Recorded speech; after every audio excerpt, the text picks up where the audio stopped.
Okay, Vanessa Bayer is today. Vanessa Bayer. What a lovely girl. We had a great time with her. She's an SNL vet from not very long ago. She had a great run. Took off. Like a lot of people, started as a feature, moved up to the main cast, and just created a lot of indelible, wonderful characters. Her Laura Parsons, who acts out like adult movies. She does a lot of childlike things in such a funny way. Her Miley Cyrus is hysterical. Yes. And she's just really, really sweet. And she talks a bit in her new show. She talks about surviving childhood leukemia. So there's a seriousness to it and how it affected the rest of her life. And so in this new show, I love that for you. It's about that. I thought it was I love you for that, but it's I love that for you. I love that for you. I wrote it down because it is one of those on Showtime. So she's adorable and talented, and this was a really, really fun podcast. Yeah, I saw that. And then she comes in, and Molly Shannon, the great Molly Shannon. Molly and Shannon and her together. Yeah, so that's a score. I have to tell you, off the record, Dana, off the record, I cram these things in. This is just a quick story. Okay. I told Dana the other day that I auditioned for the Monkees. He wanted to find out what happened. So the Monkees is a band. Oh, I knew. I was in that era. I'm a believer. I couldn't leave. Yeah. I mean, I knew they weren't the Beatles, but I was watching that show every Dana, night. I just got the numbers, and our crowd is 4 to 7 year olds. That's our big demo that listens to this podcast. So it went from 2 to 5 to 4 to 7. Yeah, we're going up. We're getting more mature. So they reboot it. They reboot the Monkees. And they want you maybe to play. Right when I move out here, I'm just starting stand up. I'm staying with Kevin. I'm staying with you maybe at that point, or the Funny Boys, Jim and Jonathan, on their couch. So I'm barely here. I'm back and forth to Phoenix. Oh, you just arrived. Scottsdale, yeah. So Bud Friedman, the legendary owner of the Improv, sees me do a few spots, lets me stand. I'm probably 20. He goes, David, they're doing a Monkees reboot or something. Yeah. They never call it a reboot. They're going to do the Monkees again. It's called the New Monkees. I go, oh yeah? And he goes, I could try to get you an audition for that. He goes, you look young. You look like you're 15. I go, oh yeah. I go, but the only thing is I skateboard, but I don't play, I don't really sing or do band. He goes, it doesn't matter. These shows are like all fake. You just go in there and they have someone do it for you and it's all lips. I go, such a nice man, Bud. He goes, I'll get you in. I go, all right. I have to drive back to LA. Then I have to fly back on Southwest to do it. And I go to Warner Brothers and I go to some trailer. It's not quite as glam as you see in the movies. So this dusty trailer looks like a school trailer. And they're like, next! So all these kids are there and they have cattle call. Yeah, cattle call. Cattle call. That's what they call it. Textbook cattle call. Yeah. I go in, they all look like me, and they're all little squirts. They're all fucking... Oh, I love it. Don't you love it when you go to audition and I see all guys with weak chins? I'm like, everyone in here has a weak chin. Spades. Why am I in here? Yeah. And they're all like, but some cool like band looking dudes, So I walk in, I literally sit down and he goes, so looking at you're a comedian? And I go, yeah, pretty fucking funny if you go by the world. And he goes, so what instrument you play? And I go, tambourine. I don't play an instrument. He goes, you sing? And I go, no. And he goes, what are you doing here? And I go, well, and he goes, do you know what this is? I go, it's the Monkees. It's all pretend. And he goes, well, you sing and play good. Well, they learned, the real Monkees learned to play their instruments later. They had such a chip on their shoulder. They learned it and went out and toured and played all the instruments. But the initial, they didn't. Yeah. But of course, I look like the biggest asshole in the world. And he goes, so why would you come in? And I go, I skateboard. And he goes, well, this isn't the X Games. Well, who gives a fuck? So who was your agent at this point? I know, it was Bud Friedman. Oh, it was Bud He just told me to go in. I didn't have an agent. Take it outside. So then I fucking cab back to the airport, back to Southwest going, I feel like I nailed it. You were the surfer, skateboard, teen idol Got look me nothing. back then. So. Yeah. Hey, so here we go. Here's Vanessa Bayer.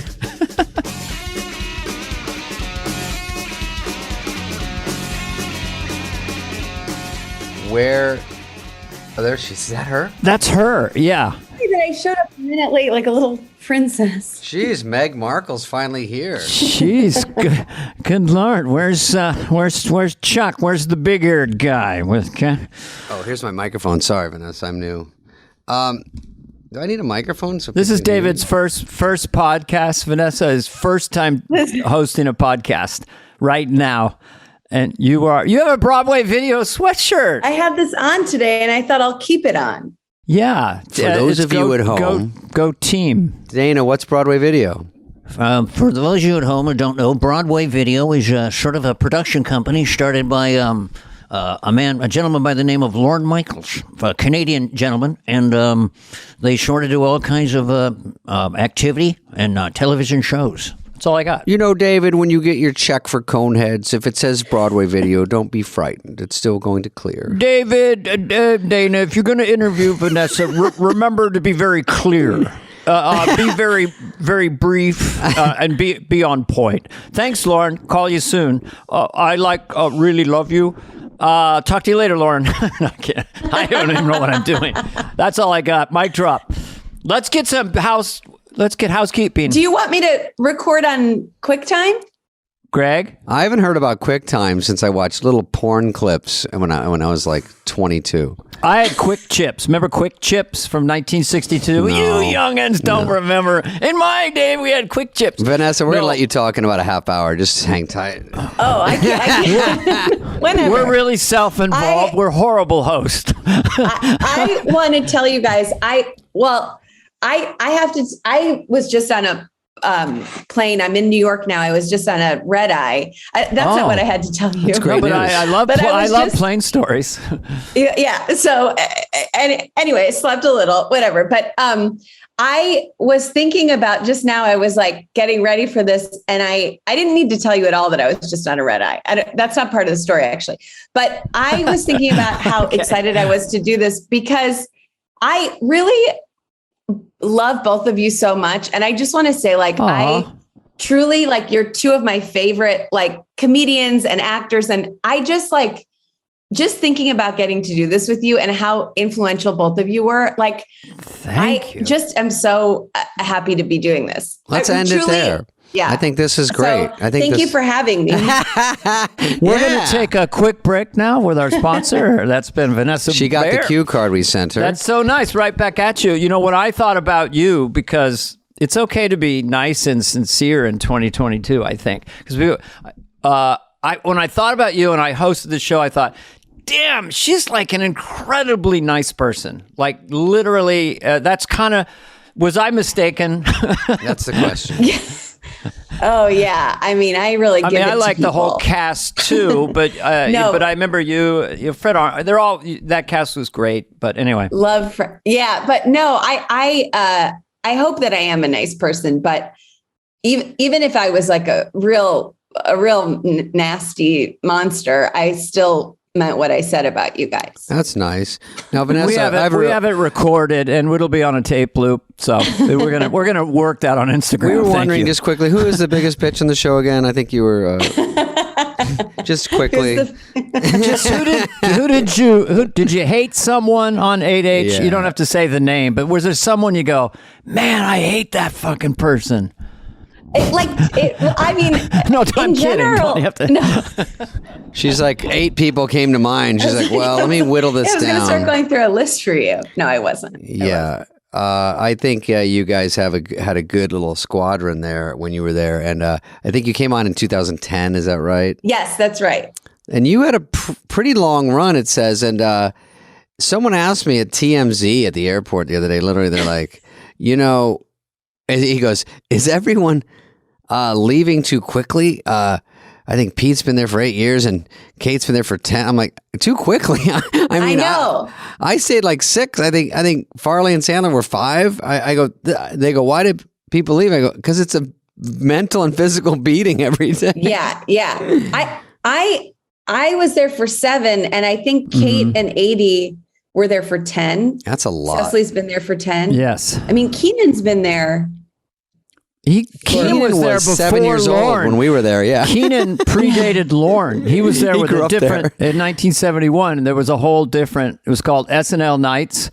And I can't remember who the producer was. It might was have been actually a young Rodney Dick Allen Cavett. Dick Cavett was the producer of SNL Nights in '71, and Keenan was the #1 cast member. That's all. We'll let you talk now. But if we're talking about cast members, it's kind of interesting because it changed a lot for you. I had the same, and then I had the bad boys come in. You know, Spade being one of them, Farley, Sandler, and Rob Schneider. So you started as a feature player, and you had Zeth and Bobby Moynihan, Andy Samberg, Jason Sudeikis, and then Cecily Strong or Cecily? Cecily Strong came. Sorry. Yeah. Cecily, Kate, and 80 came my third year. And I knew 80 from Chicago. Okay. And she was a good friend of mine. So that was incredible. But all of them were so great. And by the way, I have if you look it up, it says I have the record for the woman who was there the longest because I was there 7 seasons, but they were all there the whole time with you? 10 seasons. So it just hasn't been updated. Yeah, I read that about you, and it said It's not true. 149 episodes in 7 seasons. So that means you had episodes where you went past 20 shows a season. Well, yes, exactly. It was a technicality that I had was the most shows because other women had been there for 7 seasons, but their seasons just weren't as long. Is that Maya? Right. I think it's Maya. Maya. Rudolph. I'm going to call you the champion. I don't think I'd be out of place to call you the champion of Saturday Night Live episode quadrants or whatever. Dana, do you know how many shows or years you did, or how many shows actually? I was just shy of 7 years, David. Thank you for asking. We'll be with you in a minute. This is not about me. No, I was as close. There was a strike, so I only ended up with 130 episodes, but it was basically 7 seasons. So I think that's a good run. 7. What was it? What did anything in specific participate your departure? Since all your bandmates, a lot of them were staying. Yeah. Well, a couple. One, the main thing was 7 years was the contract, as you know, right? It was probably was it the contract when you were there? No, maybe not. I think it was 5. Yeah, 5. Okay, It was 7 for us, and I just couldn't envision an 8 scam.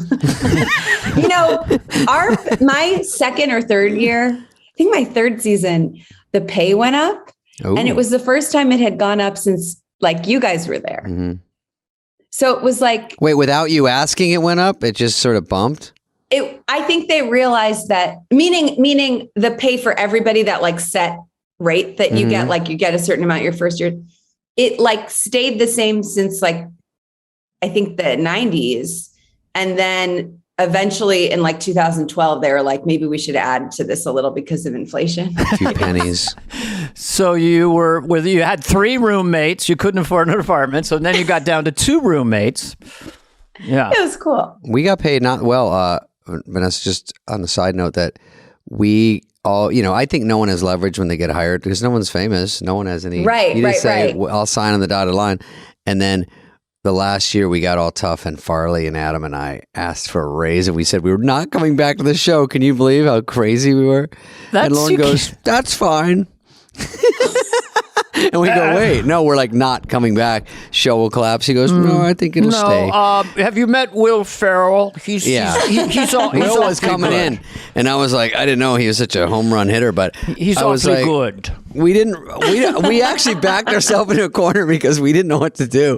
We were like, wait, are they not going to do anything? And we don't go. I mean, and then I think he talked to Bernie Brillstein. This is how old we are, and Bernie met him in the middle. Santa Claus superstar talent manager. Okay. He just said, give them half of what they want and let's just go. And that's good. It was something. And then those guys left, I guess, got fired. I didn't know Sandler and Farley got fired till a year ago, I think. Really? Yeah. Did you know that? I kind of heard about it, but I didn't really understand what happened. That it could be possible. Yes. But also, it was just confusing because it seemed like they were so beloved, but stuff was happening with the network or something. I think they wanted to start over. Let's get new people in. I don't know. It seems dumb. I thought they were both doing so well in movies. They just left, and it made perfect sense. Yeah. Nothing. Yeah. I don't think anything at SNL, the culture of it would be you're called in and someone tells you, by the way, you can get your things and leave the building. Yeah, I think It's like a game of it's like a cast member telling you, "Oh, I think you're fired." That's true. It's a slow motion thing. It's like SNL. You never quite know what's going on. True, Maybe that's it's by very design. true. Where's my desk and what am I doing? How did you land on that when you first got there? That's such a good point because it's like they probably don't even know. Like Adam probably doesn't really know exactly because you sort of hear and then it's like through reps and then there's like, yeah. You're right. You're Rumors, right. Nobody and then, knows. And It's then never suddenly, like, let's have a talk. Can you come to my office? And you're like, oh. Yeah. And he's like, it's just not working out. It's just, with us, it was Marcy Klein or Shoemaker going. Right. Totally. And you'd see people running out of Lauren's office in tears, just grabbing their script. I don't know. Leave. I remember Erin Maroney, this girl that worked for Lauren. She used to come down and poke her head in my office and go, Lauren's really mad at you. And then she'd run off. And I'd go, well, he isn't mad at me? But it was so easy to get me going because it made sense. Because he could be mad about anything. They said, Lauren really likes you. And that was scarier. Lauren really he does? Oh. So Vanessa, I'm going to get into some SNL stuff because Dana's obviously I didn't do my something. research. No, I actually I did a little edible.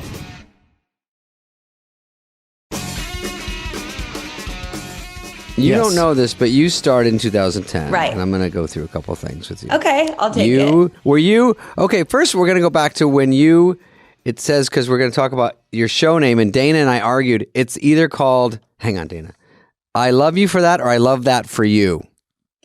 Well. Or wrong. I was going to say, it's I Love That for You. Oh, we both missed it? But it makes sense you'd be confused because it used to, initially it was called Big Deal. And then we changed it to I Love This for You. Right. And then Showtime did like research because they were like, we're not sure that's the phrase. And the more common phrase is I love that for you. So honestly, I feel like any collection of those kinds of words. Yes. Right. Does that sort of sound, is it supposed to be condescending when people say that to you? It's supposed to be like, it's a lot of people on like a home shopping network would say that, but it's also kind of this phrase that's used a lot, sometimes genuinely, sometimes condescendingly. We sort of love like all the kind of takes it could, all the kind of ways you could interpret it. It is true. I bought a house once and my friend had a girlfriend that was 20 and I was 35 and it was the first time I'm buying a house. It was pretty big. And she looked at it and I go, isn't this great? She goes, I think it's good for you. And I go, what does that mean? And he told me later, she thought it wasn't big enough for her to live in. I go, this is the biggest house I've ever bought to that point in my life. And I was like, dude, I don't know. But that's how it is. It sounded nice. And I walked away feeling crummy. And I go, what does that mean? Yeah. It's just got a little twist in it. Right on the edge of being patronizing. Yeah. But in the show, because I watched, it's on Showtime. And I watched Showtime and streaming. Oh, and streaming? And streaming through Showtime. Okay. Through Showtime. Like if you get like Hulu with a Showtime accent. Bump. Yeah. It's not Showtime Plus, though. Is there no Showtime Plus? No, there's Paramount Plus. Yeah. There's Paramount Plus. Plus. I think there is a Showtime app. Yeah. If you have, they'll figure it out. So I'm sorry to concentrate on that part. Well, I wrote a pilot for a show recently called "How to Find That Show," and it's kind of it's an office thing. It doesn't. But go back to your show. So it seems like you're a master of. I don't know because I was looking at all your stuff, like of this very fine line, this sort of archetypal character you have that plays the line of sarcasm and sweetness. And how would you describe like what you and Molly Shannon are doing on your show as far as the banter and the subterfuge and things mean this and that? I mean, obviously, do you want to talk about that a little bit? Well, yeah. I mean, I think it's the thing of just trying to be, just trying to be sweet and stuff, but not fully, but also like trying to keep up. And so just talking to sort of like, look, I'm doing it now. I don't even know, but it's just kind of like trying to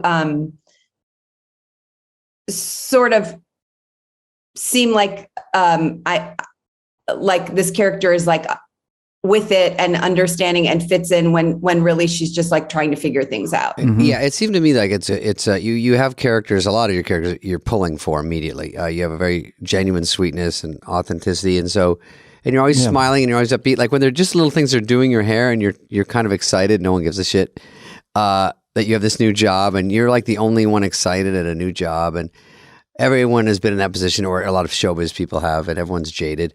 But you don't really know what the sharks are going to be like when you get to a new position. When I got to SNL, I thought they'd be like, he's a jolly good fellow. Every time I go into a room, I go, is it a surprise party for me? And they're like, no one even knows you're here. And actually, they're mad you are.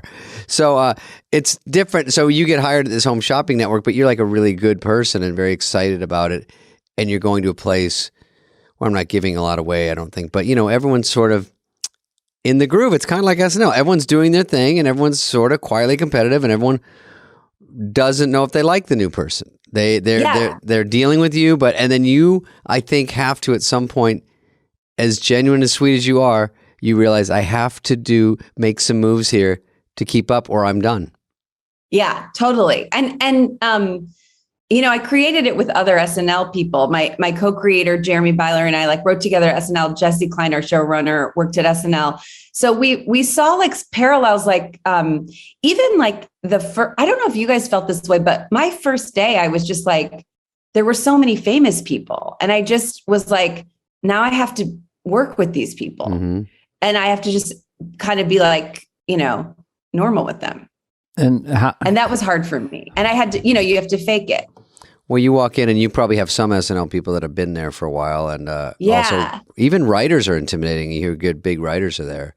Yeah. Because you just want them to like you. Yes. It's all you want. So it's for the writers to like you. It's kind of just like Larry David does a version of just awkward situations that are subtly played. It's kind of fun to act like that, right? To be that character. Yeah, totally. And I also think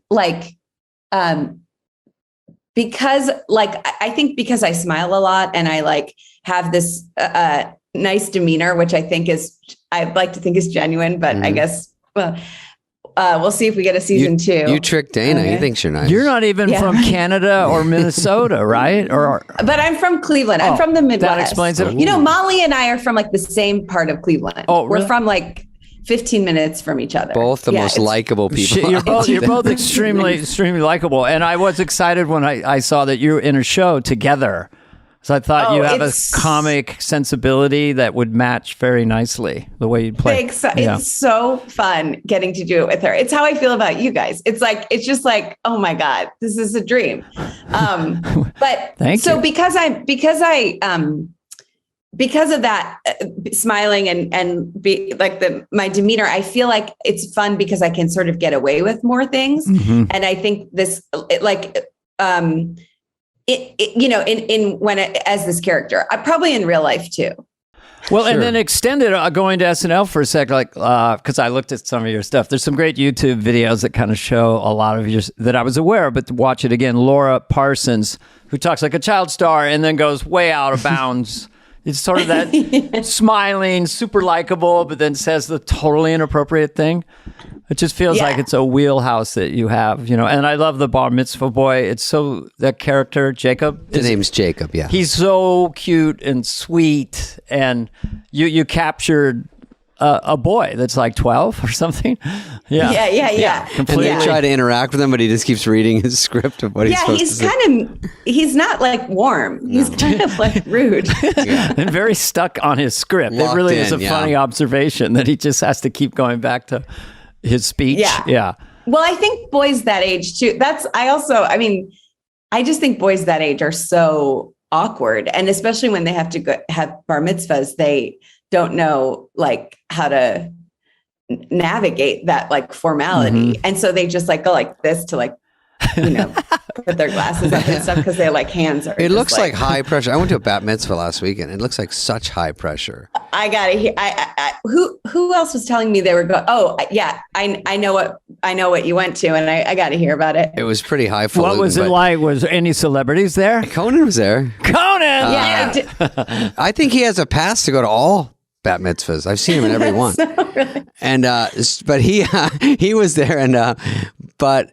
When they give their speeches and stuff, it's about 2 hours, and it's pressure for the parents. Everyone has to get up and talk. Everyone has to do things. There's a lot of changing of the hands, and then they have to recite. I think she was singing Possibly in Hebrew. Is that possible? Yeah. You usually have to sing like your. I my could be getting gosh. like your Haftorah portion or something. Yeah. And it's all like, like it's all like, kind of like, what? There were some toe tappers in there. I didn't understand all of it, but. Toe tappers. Yeah.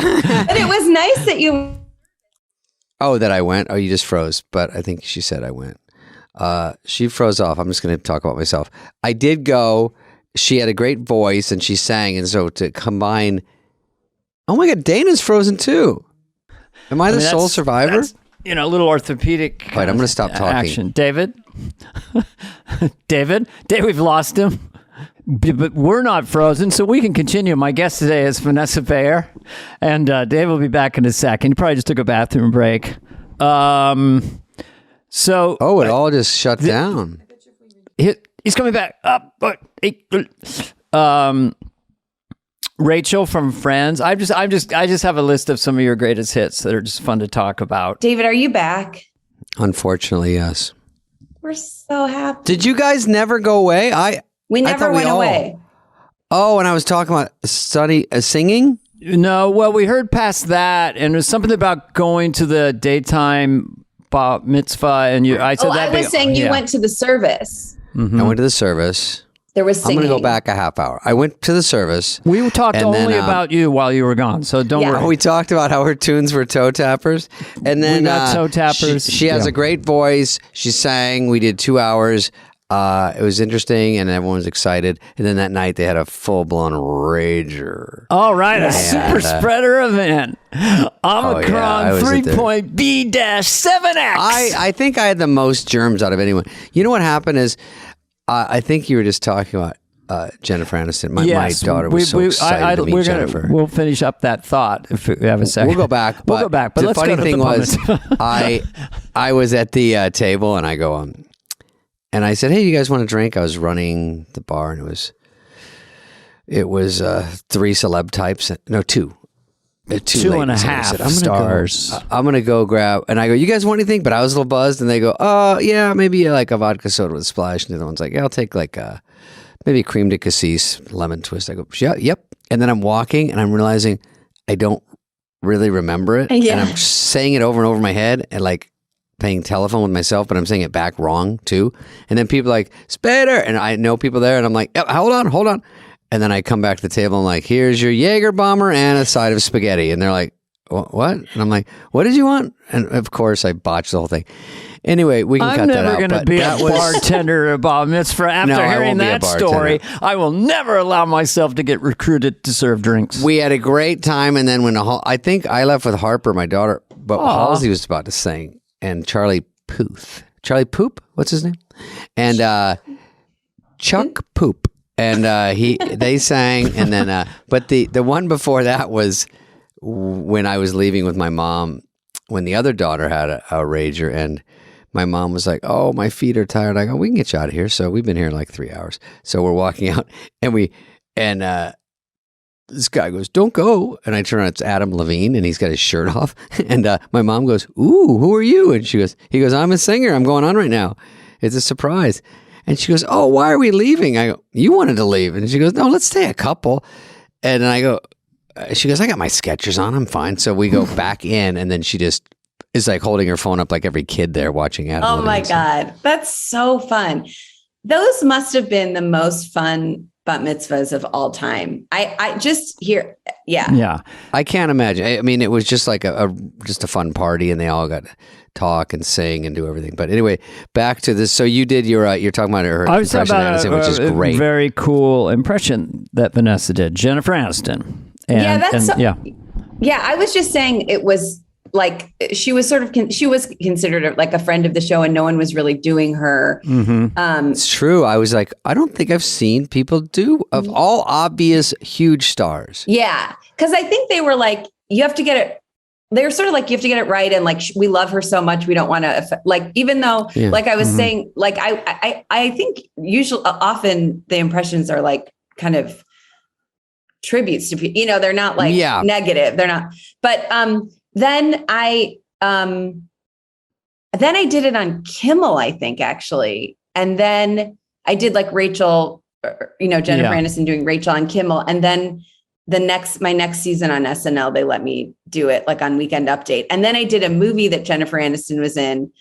And that's when I met her. And was it Office Party? Yes, Office Christmas Party. Oh, yeah. And she was so nice about it. And we were like, she was like, I don't know if it was her or Chris McMillan who does her hair, who's also so fun. Funny. One of them was like, it was one of their ideas, I think, maybe. Or we were all like, that would be so fun for them to come on, for her to come on but did she come on without hosting?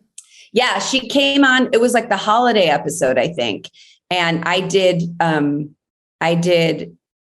Rachel, and then she like comes on to update, but she wasn't hosting. She wasn't hosting. No, that's even bigger for the audience. They go bananas. Yeah. Did you have? Go ahead. Oh no, I mean nothing. I just have your technique. And did you have a line or a little thing that the hook she did as Rachel? That, that hooked you in. Her. Well, because I think her going like, yeah, like her like thinking. Yeah. Mm-hmm. And then that's like spot on. And then how she she finishes squints? words. She goes like, "That's right." Like she does her teeth.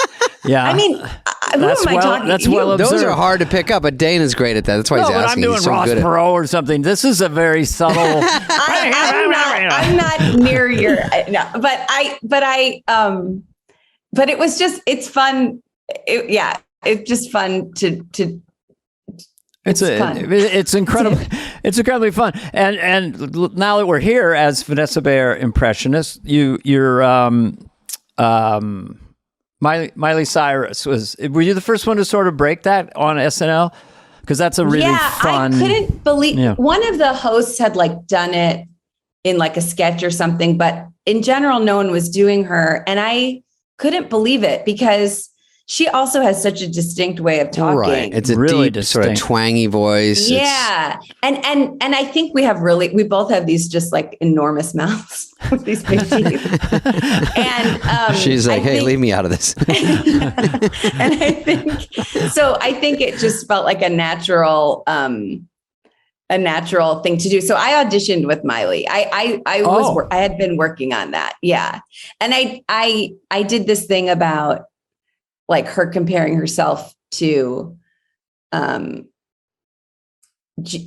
in like a sacrilege, but her comparing herself to Jesus. Like we both have really long hair and stuff like that. And like, we both have like nails in our hair. I don't know. Like it sounds like really bad in poor taste. But let me try. I don't do it, but let me try it. Hi, I'm Miley Cyrus. Oh, that's terrible. You just you always say the name of the person you're doing it. You can't do it. To let people know you're doing it. This here's Miley Cyrus. How y'all doing? No, it's awful. That's the thing about impressions. You just have to be bad at first. If you say, I'm consciously going to try to do this person, you have to just wander around by yourself. Yeah. And do it out loud and be horrible, right? I do Madonna, but it's on the last day of her 160 city tour when she just left Japan and her voice is fried. Holiday, if we took all. I'm Madonna. I saw a video of her and it was the last day of her tour and I'm like, I think she blew a tweeter or something because her voice was so low at that point. I auditioned with a Madonna and never made it on the show. Yeah. And how did that go? That's a tough one. How did that go, Vanessa? I mean, what was the take? She was doing a roast of Sean Penn, and guys, it's going to be so bad. You're going to just say I'm Madonna, and you'll be okay. Hello, I'm Madonna. Hey, I'm Madonna. It was like. This is a roast of my husband, Sean Penn. I don't know. That's when Madonna had a little bit of a British accent. Yeah. She used to be more British than now. Well, than she is when now, I was, she's. We go through that phase. We all do. She's intimidating. When I was interviewing Sean Penn as the church lady, she was just eagle-eyed, didn't even blink. She was right off the camera, just staring at me. Don't you hurt my husband at the time. Did you have like out-of-body experiences? I mean, there's two things I want to get to. One is your audition and what that meant to you and how you kind of got there. We know you went through Second City and other improv groups in Chicago, which seems to be a classic move. But talk to either of those things, either your audition and how you made your way to that. What was that journey? I had been living in Chicago. I was in Chicago for like about 5 years, and then I sort of got like fixated on SNL, and I was like, I like submitted a writing packet to them and stuff. And then I took this workshop with this director, Matt Miller, he was sort of starting to do these workshops where you would do like characters and impressions for like 5 minutes to a classroom of people. And then the classroom and he would like give you notes on it. Perfect. And then you'd come back in 2 weeks and he'd put it on tape.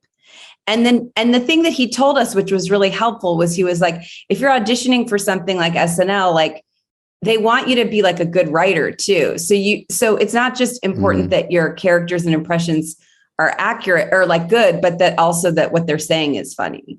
Yeah. That like really stuck with me. So That's I did that. Part. Yeah, that's the hard part, right? So I did that, and then I had my DVD, and then a year later, SNL came to Chicago. And I basically auditioned for Sharna, the owner of IO, with this DVD. They were coming and I called to get an appointment, and most people were getting booked for the next week. And she was like, "Can you come in an hour and audition for me?" Ooh. To get into the SNL showcase. Ooh, and so I just helpful. watched my DVD that I'd given her a year before. Yeah. And never looked at it, I don't think. But and I watched those characters, and then I came in and I just did them for her, and she put me in the showcase.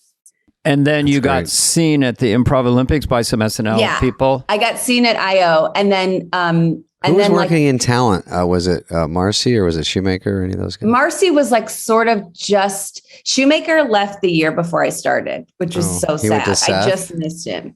Yeah, exactly. And down a floor to Seth Meyers. Yeah, I mean, yeah, same floor. Oh, it is same floor. Yeah, same floor, which is crazy, right? Yeah. Yeah. Yeah. So, but Marcy was sort of working more on 30 Rock. And so it was Lindsay Shookus and and Ayala. Oh, I remember Ayala, yeah. Yeah. She's an agent now, yeah. Yeah. She's great. Yeah. And they great. come up to you, are they there or they contact you? How does that even work? So I auditioned and then they asked, like, I left town right after. I was doing the Del Close Marathon with my improv team from Chicago. And I was supposed to go to New York that weekend to do the Del Close Marathon. And for those who don't know, it's an improv marathon. And he's kind of the legendary improv teacher, Del Close. Yeah. So the showcase at IO the first night ran really long. So they moved me to the second night.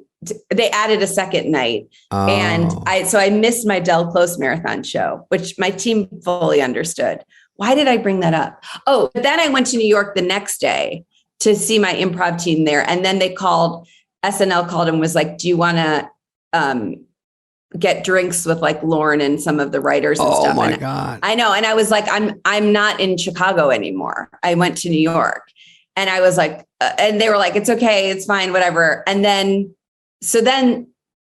they called me and said, like, would you like to come to New York in 2 weeks to do the showcase for the camera test is what I mean. Well, that sounds like 2 weeks of hell.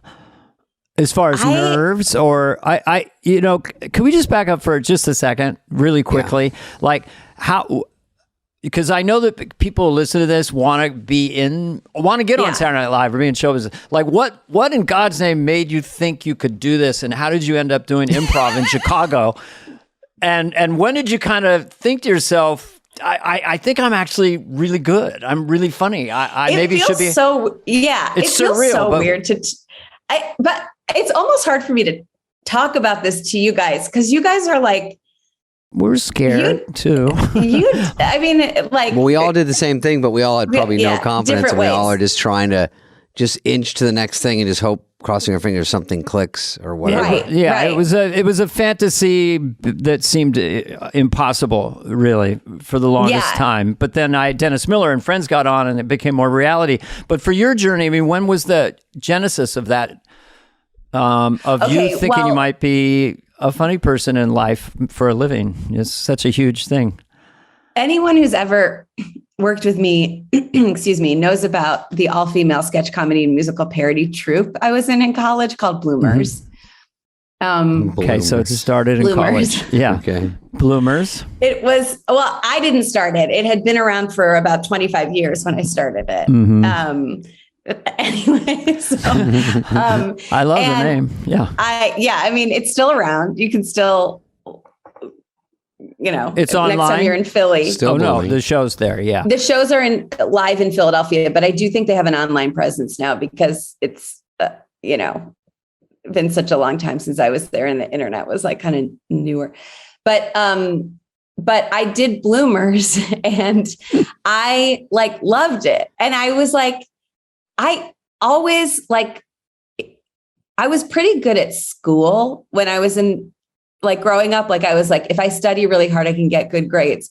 I'm not saying that I wasn't good at anything else, but I'm just saying like all of my friends were like these incredible athletes and stuff. And I was like, I'll never know what it's like to like be like good at sports or something like that. Like I just didn't know what it felt like. And then when I started doing Bloomers, I was like, oh, this feels like I get it. Like I feel like I understand this. Or you fit in or something. Yeah. It felt like this is a world where I can thrive kind of. And then I was like, and I was like, this is what I should do. And I also like, I've talked a lot about like with my show coming out, which is kind of about someone who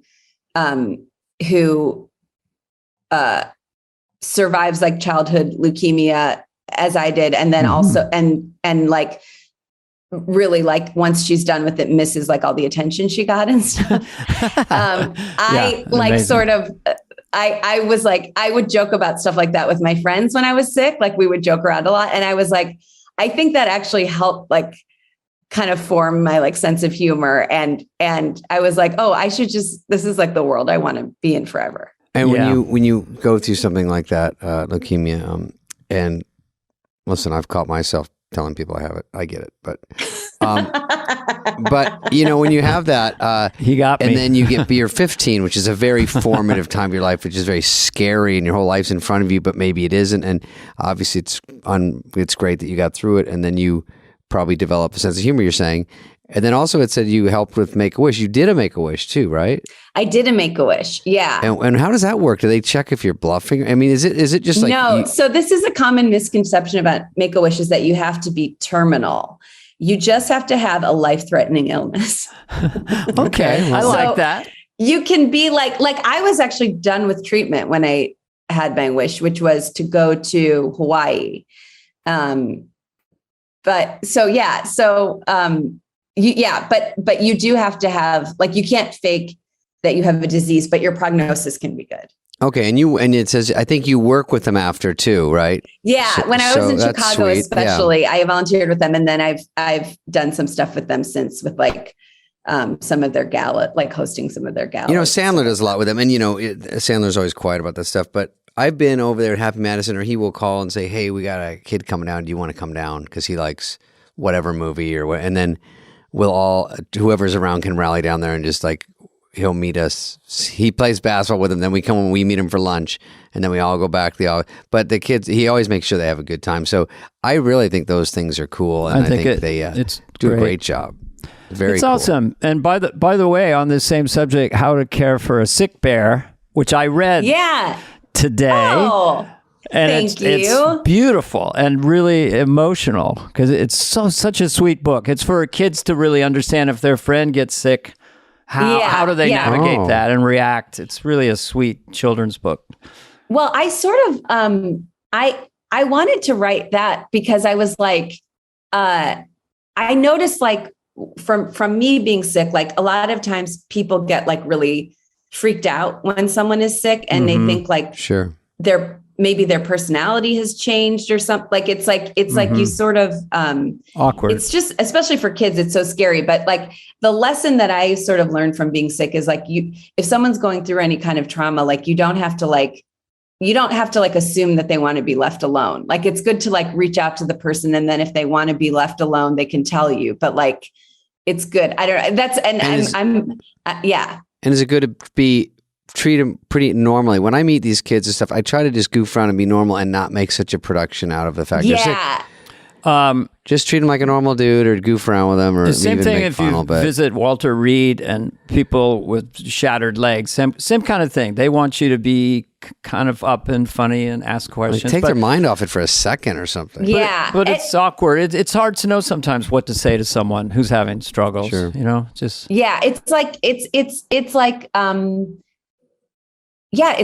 really hard for people. And again, I think that's why like I would joke around with my friends a lot when I was sick, not only about like all the perks I was getting, but also about like, I'd be like, you think you're so cool because your hair is real. Cause I was like wearing a wig. I think you're so cool. And they would like be like, great, and then they would like come home from like school and like give me all the gossip, like they realized I was like the same person. Mm-hmm. But it's like so scary for everyone. But I do think like, that's right. Like everyone's still the same. They just have this thing they're going through. Well, pity is a powerful kind of force. And I, when I had my health issue, blocked arteries and stuff like that, and the doctor had a bad day, but I'm totally fine. But, a lot of what I call the RCA Victor is that the head would tilt to the left like the little dog in the RCA Victor. Aw, are you feeling okay today? I said I either feel perfect or I'm in a hospital. There's no middle ground. I still in between. Right. So the hangover from you going through this, getting completely healthy, totally rearview mirror, and then probably having, residual people going, "Are you okay, Vanessa? How are you feeling?" And that's not their fault, but it's like you don't want pity. At a given point, you want to go, "I kicked ass. I'm fine." So, I mean, so go ahead, talk to that. I'm just babbling. No, that's true. I mean, it is like, it's interesting because I sort of went from like everybody knowing that I was sick when I was in high school to then being in college where like nobody knew. Mm-hmm. And it was like, fine, but I had to get used to like everyone's treating me like normally. When did you miss it? Which I mostly like. But what's that? Yeah. I was like, well, but can I kind of cut the line here? It's like being famous or something. Well, that's the thing. And then like, I guess I graduated college in 2004 and I got on SNL in 2010. So then I got on SNL. It was like my new leukemia.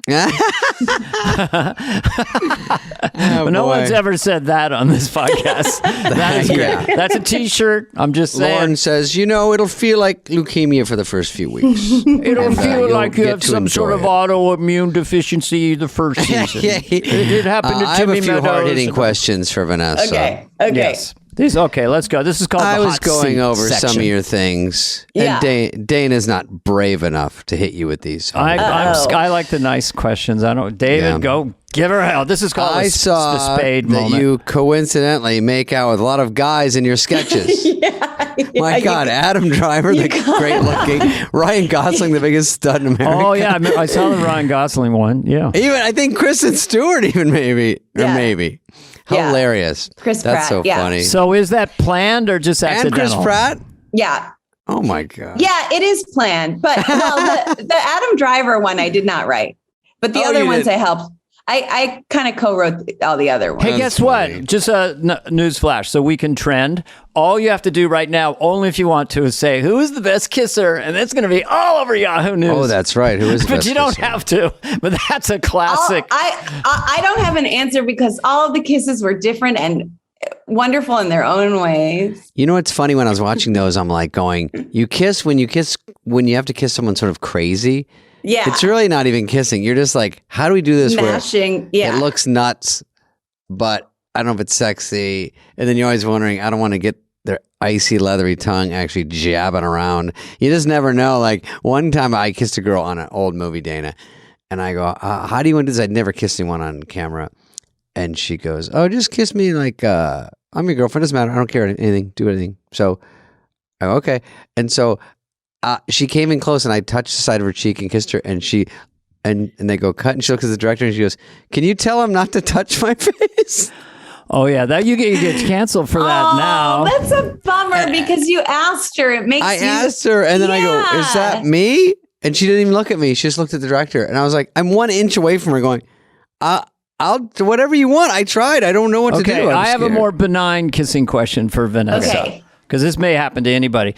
Did you kiss anyone on SNL where you just had a little bit of a electricity, just a little bit of like, oh, there's a chemistry, this is nothing illicit or pornographic, just like, oh, this is some sort of physical chemistry with. You don't have to give us their name. I'm going for a general.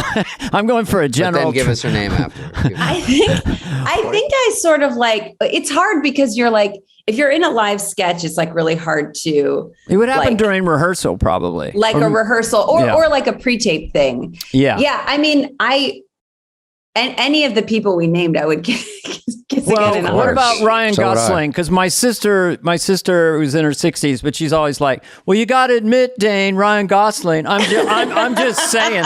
She always says, "Well, you got to admit, Dane." Admit what? Dane. Like you're fighting her on it. He would be. I know. By the way, we'll just inject this as here now. How did we get weird? Podcast you do with your brother, which reminds me of me and my sister. It's really fun. Yeah. Oh, that's so nice. Well, I'll just say this, like, as we're recording, I'd love to have both of you as guests sometime, and please agree now, and then it'll be. I'm not weird though. I'm going to come on, and I want to talk. So weird because I love childhood stuff. I love finding out what people. I usually say what movie or TV show blew their mind. Did they have a bicycle that they liked and a favorite toy? Because those are so great. Yeah, and I was going to save these for the end, but if you want to answer those three now, it'd be fine. Do you have any answers for those?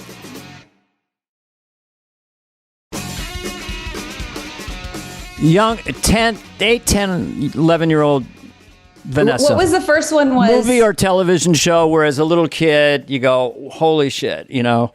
It could be The Wizard of Oz. It could be anything, you know. I'm sorry to come back to this. It was watching you guys on SNL. Oh wow! Damn, that's a first. It. That's gonna. We would. Yeah. Yeah, watching you guys on SNL. We would watch. We would watch SNL.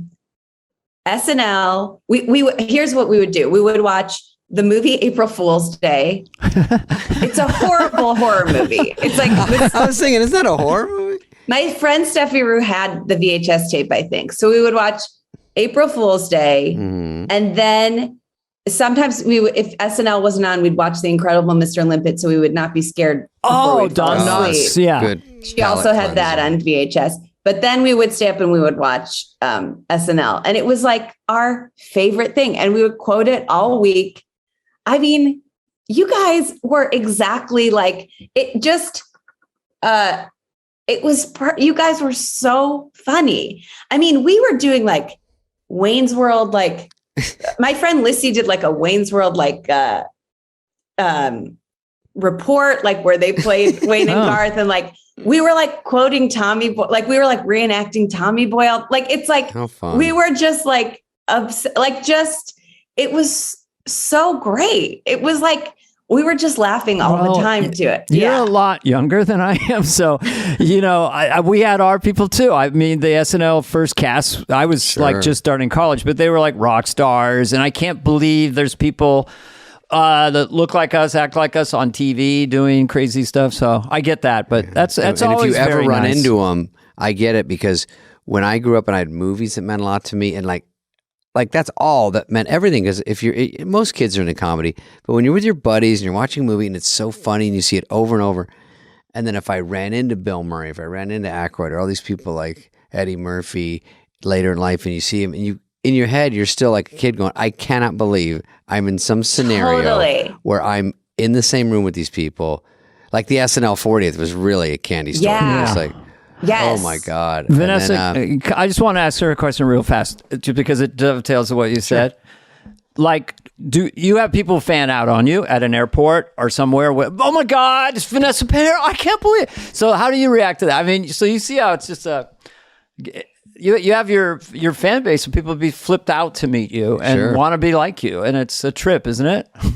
Yeah, it's so nice. It's so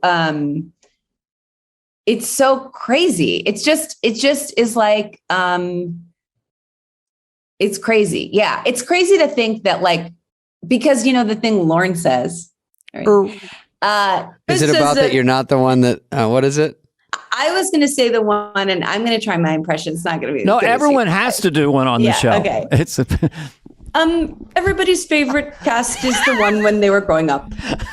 Oh, that's right. That's what he said. That's but I think one. that's true. That's not to take any credit away from you guys. Sure. But it is kind of. We were in your formative years. You were watching Wayne's World and you were like 11 or 12. There are certain years, or early formative years, teen years, that things just hit you harder. So go ahead, David. Right. And then you start going out more. And by the way, we didn't have this benefit of, if you miss it, which I miss it a lot, and then it's suddenly on a Twitter, like I follow SNL now, but or it's on Yahoo News. There's like, here's our best sketch, or here's 5 sketches. So you go, oh, I didn't have to watch it. Like it's going to be forced upon me at some point during the week that I see who hosted, who did this and that, and then you go, oh, that's a great benefit of getting the show out there. Yeah, totally. I we wish would we had that. Tape it. I mean, I would tape it a lot if I wasn't home, but then like you start watching it and someone's taped over. It's just like. It's VHS just not very reliable. You wait for a rerun, 6 months later. I would just, and I'm sure you guys can relate to this, just the idea of the grease paint and the wires and the clothes falling off. Like you're in 8H, you're in your costume, and you're seeing your bandmate, your co-star in the sketch, the wig is riding up, and you're exhausted, or you just bumped your knee, and you're just trying to get the crowd there to like you. And then 10 years later, you see it on YouTube, and it's all shiny and bright, and you have people that are fans of it. But in the moment, it's like, really? Yeah. I was just in a dress going, isn't that special? You saw it? It's sort of surreal. Yeah, it's so surreal. It's really, crazy. The second you get done with it and you're doing laundry on Sunday, and then like someone calls you and goes, dude, it's Michael Keaton this week. What do you got? And you're like, we just fucking finished Tom Hanks last night. I mean, God, I gotta. That's where the burnout comes from. Is you're like, you're there for 100 hosts or something, and you're like, everyone. Glenn Close comes in, Danny DeVito. They go, what do you got for him? And you have to rack your brain and write and just stress about read through, and then you don't get it on. Then you're like, now I'm one show behind for the next show. I gotta get something on. And what you're saying about the writers, you want to give them some moves or some chop or be funny around the office, just so they go, oh, maybe you could do that in this sketch we're writing. Or maybe, do you do Miley? And you're like, yeah. And like, okay, maybe she could be in this sketch. And all that synergy is where you have to be sort of ready at all times, or have some moves to get in there. Did you have a character or a sketch that was just killing so hard that every time you did it, it just killed, or one that when you're in it, you go, damn, this is rocking. We are crushing it. Which is your best those one that works? Kind of magic moments. I mean, you had Rachel, you had the poetry class. Was it Weather Girl? Dawn, the Weather Girl, Incoherent. That's really acid humor. Those ones, the weather one, I didn't get on till like right before I left. Like it was I did it my third to last show and my last show. Idea. And then I came back the next season and did it on Update, like when I wasn't on the show anymore. But that one was really felt like it was just so fun. I mean, the Bar Mitzvah Boy too, and Laura Parsons, the child actor, like it was like stuff that I felt like was like really from my life that I felt was so funny. And it felt also really not saying that I was being so funny, but just like the way that kids act when they're in plays, and the way that like boys are when they're getting bar mitzvah or being formal. Like it also feels kind of like validating, because you're like, I knew that this was like a really funny thing that people do, sort of, so. But it's so fun. I mean, you guys know, it's so fun when you're doing if a character like that. Something works out there. It's so fun. It's so hard. It's so hard to have fun, because especially your first couple shows and you're quick changing and all that. But I think your stuff really exudes fun, and you're not breaking, but you can just tell you're having so much fun doing those characters, and it Your just rom-com. translates. Did you do your rom-com thing on Update with? Oh yeah, that Michael. rom-com thing. Yeah. That's pretty funny. You see that one, Dana? That's pretty funny too. She starts going. I mean, the Weather Girl's a little weirder, which is even funnier because you're saying insanity, and he's like, everyone's like, what? And then the rom-com, you're like, is this kismet? And he's like, is what? I just met you 70 seconds ago. There was one funny one about when you were playing, I guess, former porn stars, where they carry Tina Fey by, and she goes, "Shoe lets the dogs out." Yeah, shoe let the dogs. It was just like nonsense. So dumb, it was like full, yeah. But it's hard to write smart, dumb stuff. It is. I agree. Because just dumb doesn't work. Yeah, but it's so fun when the audience responds to stuff that's so strange.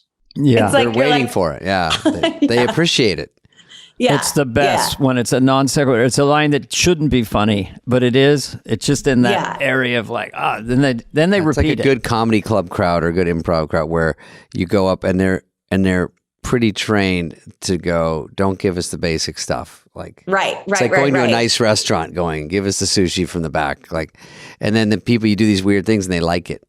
Yeah, it's so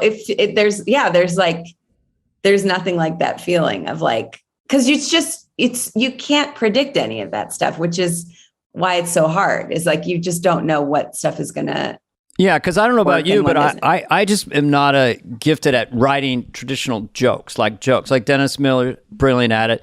Is it David? David is really, really good writer and performer, but he also can write really great jokes. And so I'm always coming off rhythm and abstraction and extrapolation. And I think you're kind of a kindred spirit because you do sort of acidy stuff, you know? Nice. I mean, yeah. And there's room for all kinds. When you do that stuff. Yeah. That's part about the show. Everyone doing different stuff. It works. All right. Well, let's let her go, Dana. She's been very nice. We just want to reiterate, I love I love that for you. That for you. Sorry. I love that for you on Showtime. With the lovely Molly, which is so fun to watch. And some of your real life things are in the show. I don't want to give everything away, but it did have a surprise ending. Stay to the end. Stay to the end and you'll see a twist. You'll be hooked. It's like M. Night Shyamalan. I smell a big binge. For I love that. I'm just doing Lauren trying to work a thing at first. Stream that thing. Also, How Did We Get Weird? A podcast with your musician brother Jonah. Yes. Who I know you met once. He was at the show when you were there. He loved meeting you so much.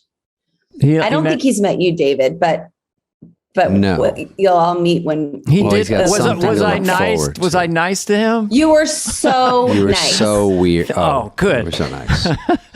I love musicians. I like anyone who plays and sings, which you also sing. And you have. I never had that here. I can funny sing, but you can sing. Well, I think I can more funny sing. Oh, all right. Well, welcome to Compliment Theater. Bye, anyway, Dana. Vanessa Mostly bye to Dana and also bye to Vanessa. It's been, bye, you it's guys. Been Thank such you so a much. pleasure. This was so fun. Love to see you at the 50th. See you at the 50th, if not sooner. Okay. Bye-bye. He's done. Okay. Bye. Bye. Hey, what's up, flies? What's up, fleas? What's up, people that listen? We want to hear from you and your dumb questions. Questions, ask us anything. Anything you want. You can email us at flyonthewall@cadence13.com.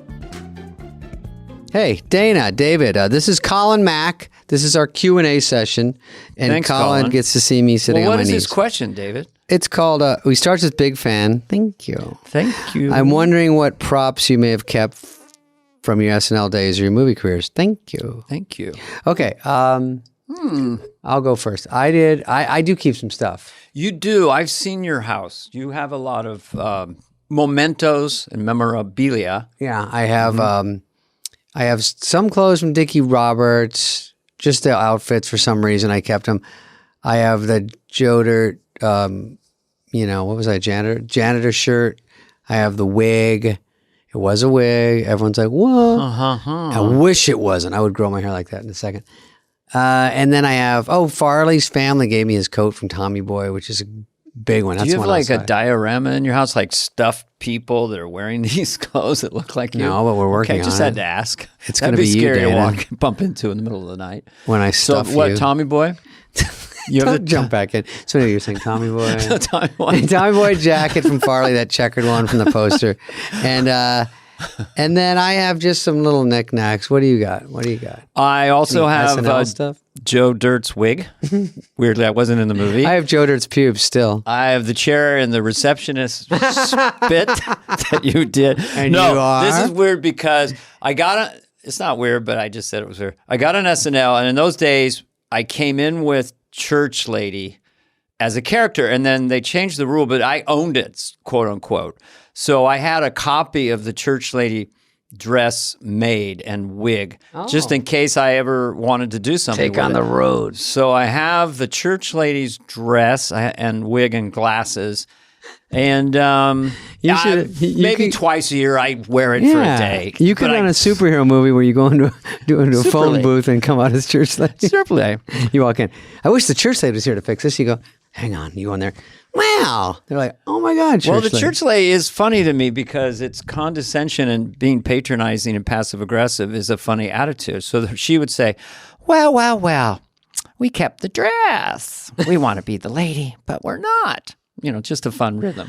I do like you can get your voice give me like some that. lady. No, you go, well. Well. Look Look what the cat dragged in. Apparently we don't Apparently love Jesus. we don't love Jesus. Jesus. Yeah, there you go. Apparently we punch people when we try to solve our problem. You already do it better than I did. That's No, your voice, I never see it coming, and your voice goes so different when you do these impressions. Well. We've got a little podcast, and we got a fly on the wall, and we want to swat him. The listeners are going, what is this, and how do we turn it off? The listeners are going, how did my question turn into this? But How that's come what there's not a happens kill here. switch? You ask a question, get fucked. All right, thanks. Thanks, Colin. Mack. This has been a podcast presentation of Cadence 13. Please listen, then rate, review, and follow all episodes. Available now for free wherever you get your podcast. No joke, folks. Fly on the Wall has been a presentation of Cadence 13, executive produced by Dana Carvey and David Spade, Chris Corcoran of Cadence 13, and Charlie Finan of Brillstein Entertainment. The show's lead producer is Greg Holtzman with production and engineering support from Serena Regan and Chris Basil of Cadence 13.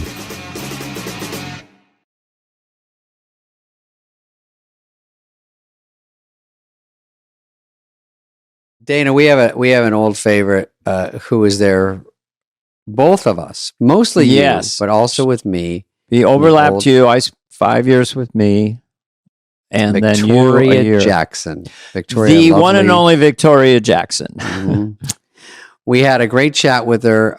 She is so fun and bubbly, and I think very memorable from the show because we all sort of had a crush on her. She's very nice, very sweet. She seemed like such a down-to-earth young lady. Yeah, I mean, I think in the early days, people might think it's a character she's playing, but she's exactly the same person Mhm. on TV, not on TV. And she does some really funny songs with a ukulele with her style and singing about different topics. Oh, yeah. And they're really, really funny. So I'd stay tuned for those. And she's just a kick in the pants, Yeah, there's a lot about her I did not know, and we really just cracked up, and she's so sweet about everything. I remember I did a few sketches with her. You obviously did more, but what a sweetheart. And also, but they should know, the audience should know that right after we did this, about a week later, she did announce she's having some health problems, and that's why we don't address it, but I think that's up to her. So, but we just had a great chat with someone we are fond of. And, Yes, and and, hopefully you'll laugh along with her. Yes, and we wish her all the best. And I just enjoyed talking to her so much. We're so glad we got her on the show. So enjoy the one and only Victoria Jackson.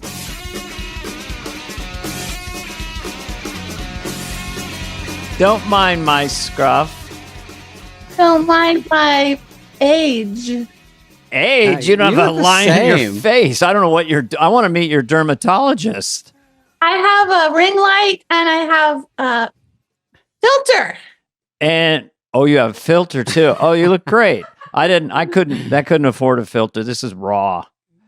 I can't afford a ring light. I just lit my room on fire. This is just raw. It's got a nice I love glow. you guys' show. It makes me feel 28 again when I listen to you guys. Really? Okay. I'll try to make my voice young. Well, isn't that special? We're so happy to have you because Victoria. we were there, you and I together for 6 freaking years. I know. Remember? Were you the whole run with Dana, Victoria? I was 86 to 92. I and stayed one more year. But we Yeah. were there. Yeah. Embarrassing. And we always got along great. You were the nicest person in the cast to me. When David came, he was with Spade and Farley and Sandler all the time, so I didn't get to see him that much. But Right. when he first came, he asked me to be in a picture with him for his mom. I was in that Ah. picture, I think. Oh, that magazine Yeah. cover. It was Very sweet. sweet. You were so sweet.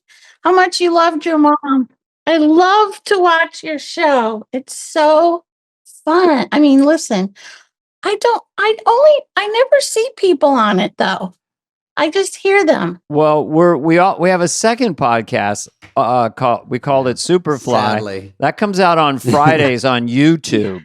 Yes, I watch it. I saw Lovitz on it. Hello. You saw Lovitz. I saw Lovitz. I just try to always do Lovitz right back to Lovitz, no matter what he says. Do you remember when we used to hang out? For a period of time. Wait, aren't you supposed to save this for the show? No, this is the show. This is all the show. Did we start? Yeah, we're almost started done. an hour ago. No. What we do is, is we record your intro and then we just come in and we're talking now. Good. Raw. There's no rules. Yeah, you did everything you can right. Say anything, do anything.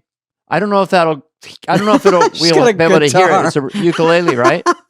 It's the Dana and David show. Fly on the wall. Buzz, buzz, swat. I made that up for you. Wait, it's the wrong key. Okay, try it again. It's the Dana and David show. Fly on the wall. Buzz, buzz, swat. That's Sounded actually very similar to the other. so silly. It's actually great. Buzz, buzz, swat. I love it. Buzz, buzz, swat. Buzz, buzz, swat. But all that kind of stuff. Mm-hmm. Well, isn't that special? Oh, Victoria, when I came on there with Spade and Farley and With Sandler, yourself. that we all kind of had a crush on Victoria, to be honest. Of course. really? Who didn't? I have to say, all the girls were very, very attractive and they were very talented. And so coming in new, even though they weren't really much older than us, but you're new. And so they're above you because they're cast members. But it was a little intimidating around all of them, I was intimidated about everyone because these were giant talents. And when Dana, I would hang out the most with Dana and Kevin and Lovitz because Kevin's office was next to mine. And they would spend hours making each other laugh and trying new bits. And I was just in there laughing.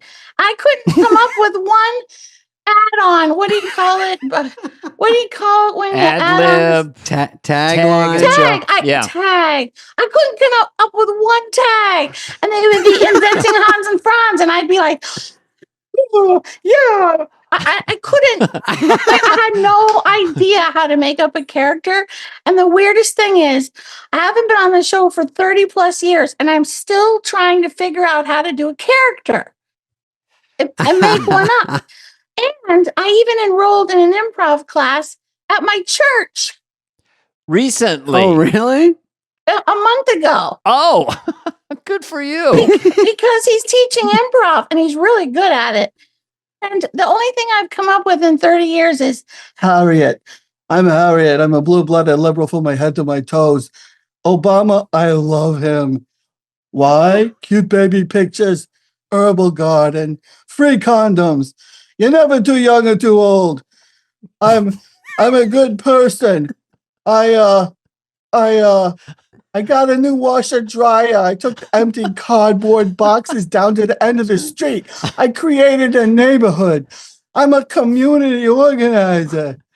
Well, that's amazing. Well, you did That's it. amazing. I'm watching you talk as Victoria all up here. And You might want to go lay down. I don't know. I got kind of turned on. I don't know. Is that a male or female kicker? It's very sultry. You don't know.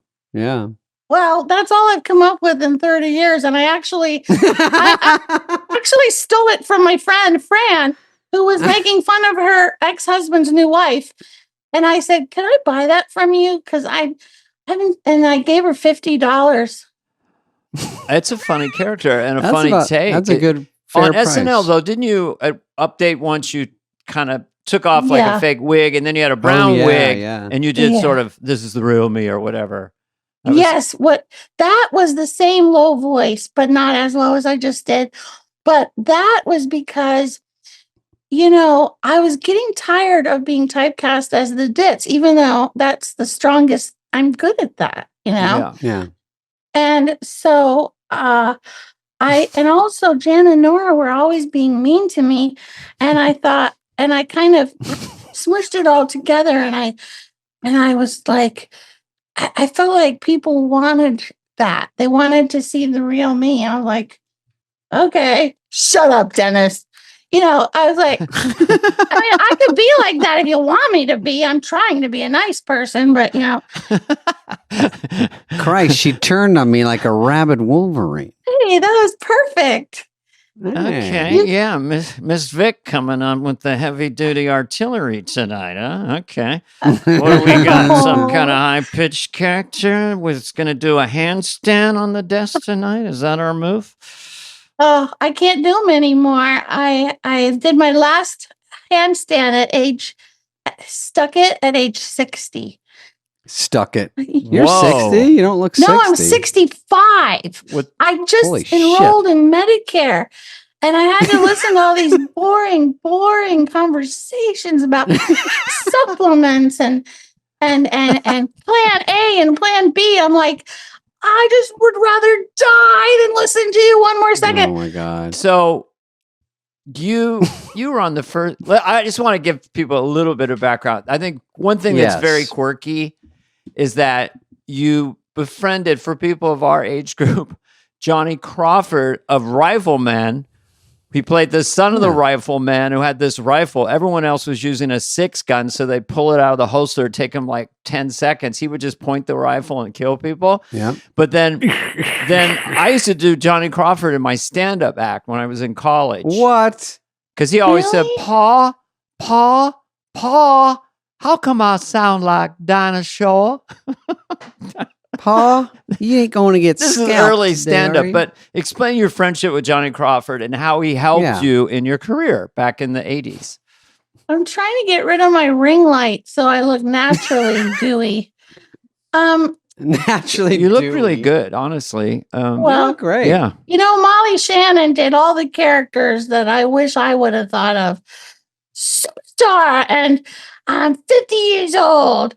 I mean, man, those were fantastic, 50. weren't they? Oh yeah, she's great. Yeah. She's incredible. And it would have been fun to see you two together, because you could dance. You have great legs and you're like dancing and you could move and do cartwheels. You could do flips. So I can see there's a kindred spirit with Molly. Well, I and do. you. I like physical humor. I don't think about it. It just comes out. But you guys, man, when David was late into our cast.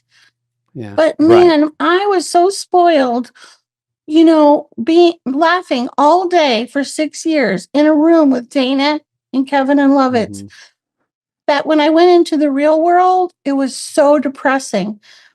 Normal people are boring. Such a real quote. Normal people are super boring. I know. That's what Lauren says. He always has to be around funny people. Man, I missed it so much, but I watch a lot of YouTube, so I feel like I'm still with you guys. Well, we laughed our ass off. We did, and you were kind of our mascot. We did some silly. Do you remember we'd have the dance parties in Kevin and I's office? We would put on "Don't Get Me Wrong" by the Pretenders, And Dennis would come in his socks and do this funny game. Don't get me wrong. It was one of those times just to release the tension. We would just go crazy in there. So much tension. And you and Lovitz would always have, just in a PG-13 way, simulated sex. Oh, I didn't know we were having sex, by the way. No, you weren't. What, when he would bend you over and stuff? Yeah. Yes, I have to tell you, I was so innocent. My dad raised me like to never see, we didn't have a TV and I never saw an X movie or an R movie. So like I was working out all the time and maybe I was bending over stretching and Lovett started humping me, right? Right. And I started giggling. And like I didn't know that was a sex position. Yeah. I plead the fifth. I seriously did not know. It was in its own way kind of innocent because John is sort of just a goofy. kid in a way. It was innocent. It wasn't Me Too movement. It was no, innocent. it was more silly. Yeah. It was silly. I thought of it as gymnastics, but that's what I tell girls. Stretching. But let's actually, Victoria. What do you want to talk about? Something happening with you quickly, Dana. What? This is, if you remember this, it was not gymnastics related. It was, we were doing a Schiller Vision. I think it was you. Tell me if you remember this. So a Schiller Vision, which Dana knows, is a little video that goes on at 5 Tom to 1. Schiller wrote and directed these little shorts, and he would kind of make little mini movies, and some of them were just quite brilliant, actually. Some were black and white, some were whatever. They were always, he did that famous one with Belushi dancing on his grave in black and white in the old days. So sometimes they'd ship us out to do a Schiller Vision, and I think Victoria and I played a couple, and the only part I remember is like the last scene was, we had our whole life, and now we're fast forward to we're older and we're walking along on the upper west side, but that river on that other side, whatever that is, not Central Park side, but the other side. And we're walking along, and then things are going well, but like a nuclear bomb drops on my head. I have no memory of that. I don't remember this. Okay, so Dana, I don't remember. I have that. a bad neck already, and this is part of it. I'm telling you. Oh, yeah. They drop like a fake-looking bomb that looks like Not a missile, good. and they have a guy in a ladder about 10 feet up. And even though it's made of plastic, it's kind of heavy. It falls square on my head, and then I fall over and die in the scene. And it hit me directly, jammed my spine down into my coccyx, and it's just bad for your neck. And we kept doing take after take, and I didn't want to be a puss, and I didn't want to complain like anything when you're on a set. But I remember I kept going, this hurts so much, it jams my neck down. Even though it's light, but when it falls. And now you have neck issues. Yeah. And I still have neck issues. And so for some reason, I blame Victoria. What? I don't even remember the sketch, but I did. What? As far as injuries, it there was one I'm time, kidding. it just is in my head indelibly, running behind Victoria. We're running to do another sketch. It's all dark. There's wires around. And Victoria did a massive pratfall. But I think you knew how to fall, or you rolled or something, and you got up, I don't remember that. But I remember Dana backstage. I was doing my first impression, Roseanne, and they never let me do any. And I went to Smigel and I said, why don't I ever get to do any impressions? And he said, because you're nasal. And I said, well, is there any celebrities who are nasal?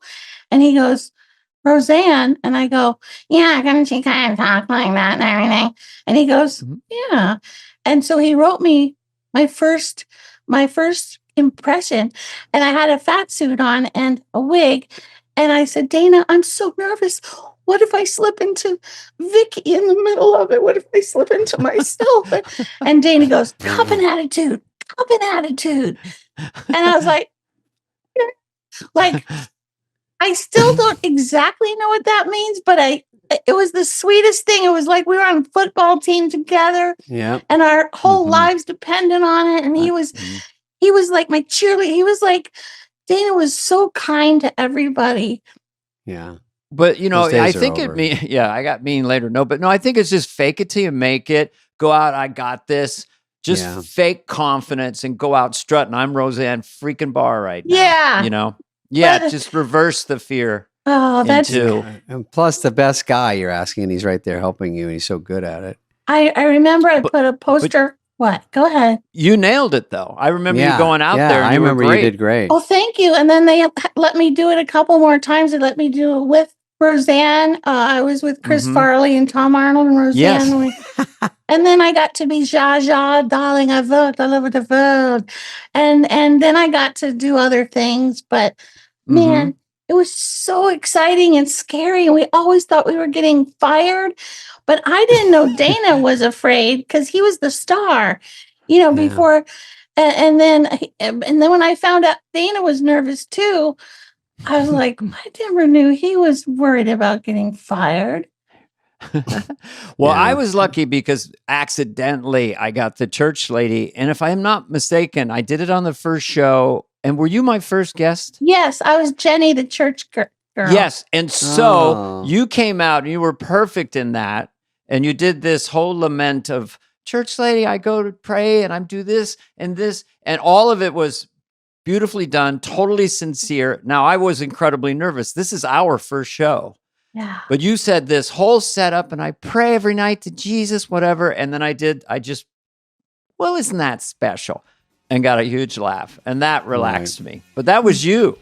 You set that up. No, I was the good straight man for the church lady, definitely. Well, that's a hard job, though, to do it right. You got to nail it.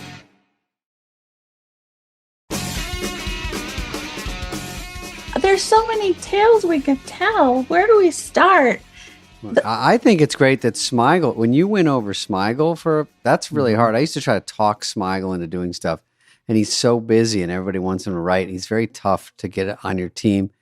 And to have you say, what about Roseanne? You do a little piece of it and he kind of hears it and he goes, yeah, okay. And then you get to do it and he probably helps with it. And then you're in there and that's great. Because I remember one with Farley. Were you guys on the couch? And he's like all nervous as Tom. And you guys on I can't remember what that one was, but of course that's. And in Hans and Franz, they put me in that. I got my cellulite sucked out and I showed everyone my tattoo on my butt as Roseanne. Oh, right. That's right. Yeah. Kevin Nealon, he wrote my first sketch I was ever on, the Subliminal Guy.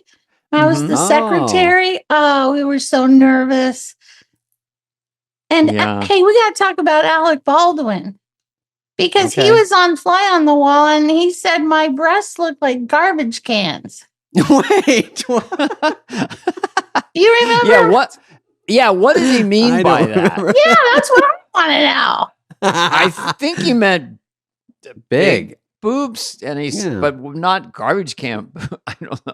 Who describes him as garbage can? Well, the kind that you push out in the morning, the green ones? Okay, I think he's mad at me because in my book, I wrote that when we were on the set, I had to kiss him a lot when he was playing Marlon Brando.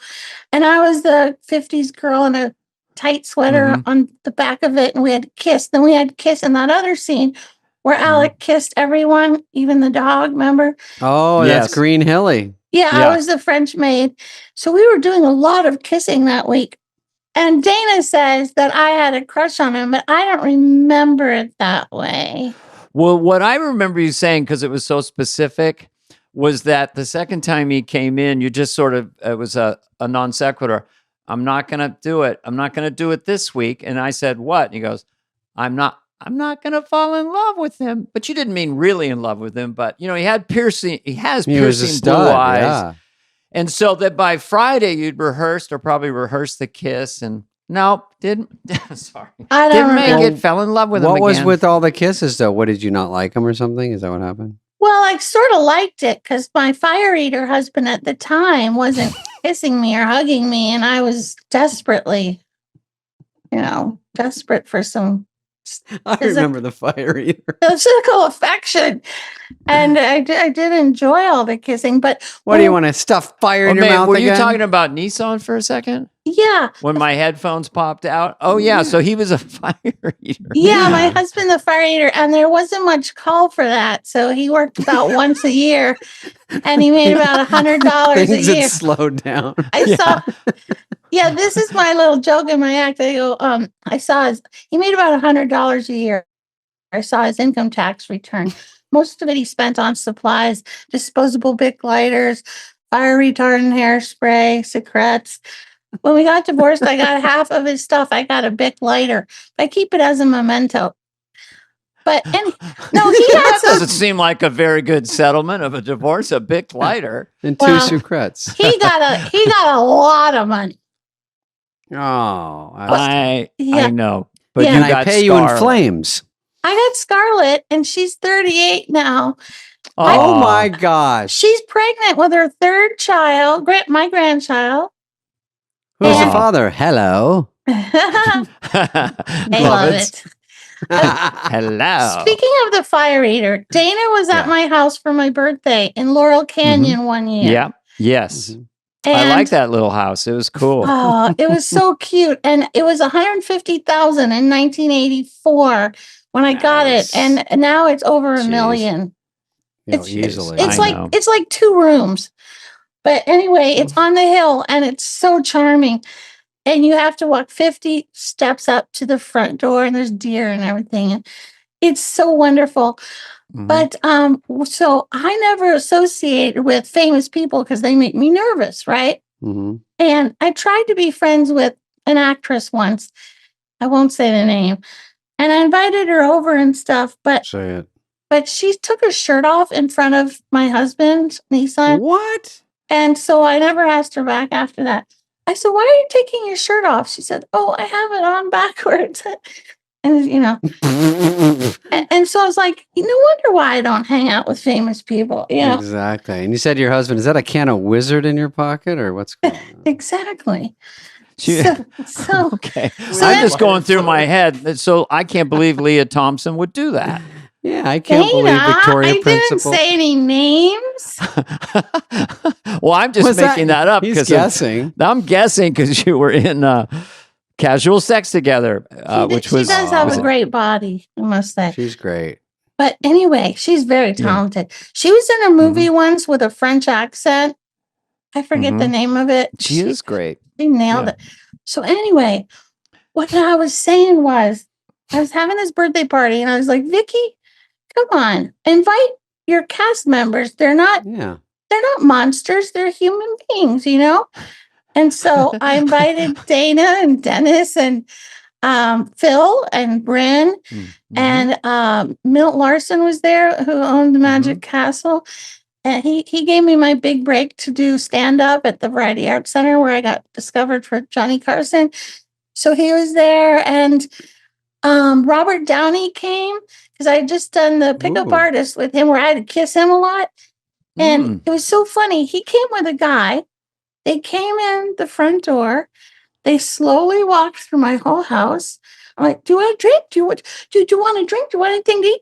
And I was so proud. I had a bathtub full of ice and drinks. I thought that was so clever because I never hosted anything. I'm like 28 or something. And Scarlett was 2 years old. And she's 38 now. She was 2. She's in the bathtub too. Uh-huh.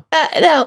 And so Robert Downey slowly walks through the house, but kind of like a king, very slowly. He looks around and then walks right out the door. Yeah. Oh no. And I was like, I've always been wondering, maybe there was no drugs. Maybe there was no one. I don't know. Anyway. And I think Weird Al might have been there. Oh yeah, you're friends with Weird Al, right? Yeah. I still have a UHF. crush on him. Oh, look at that. But I remember with you and Weird Al together a lot. Oh, here coming comes a around song and- about it. I Okay, love Weird here's- Al. I always will. After I die, I love him still. He should have married me in 1980.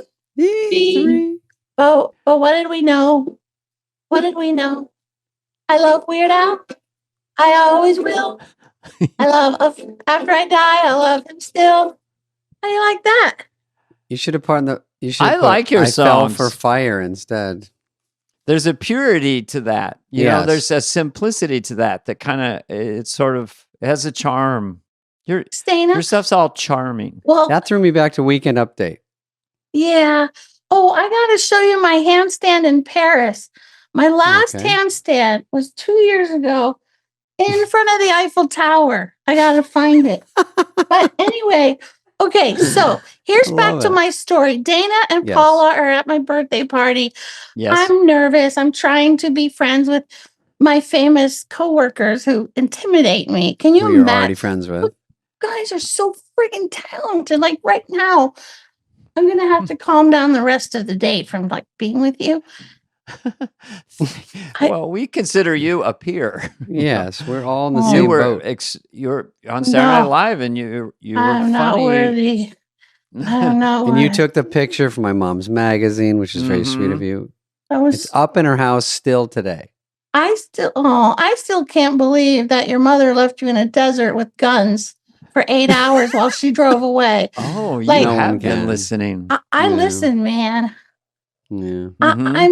I'm You know ve- what? It's all good and well. If no one gets shot, it's fine. But Yeah. if Oh, someone gets shot, then it's like a story. Yeah, Oh, you don't want man. that. Or if you disappeared, there's all that stuff now about Satanists kidnapping kids and everything. I mean, Oh, there's so much going on. Okay, I'll look- tell you this. You know how Dana, this is off story, but you know how they do these tricks, like if they want to kidnap a woman, or they tell you to watch these things around LA or wherever, where they'll put like something on your car that you have to pick up, or you know what I mean? Something where you have to do something to stall, and then they pull up in a car and grab you. So Mhm. the other day I parked at a parking meter. Heather, I didn't even tell you this. And I try to keep this stuff from you. I shield you from the real world. So I pull up to a parking meter, but they also put fentanyl on stuff. This isn't everybody, but this happens. So I pull up at a parking meter, and I always go in my head, watch for the stuff they do. Watch for these crazy things. They put like a fake ticket just so you'll pick it up. Then you get a little dizzy, So it's a great scam. So anyway, I jam my shitty credit card into the parking meter so they can slurp all my money, and it won't fit.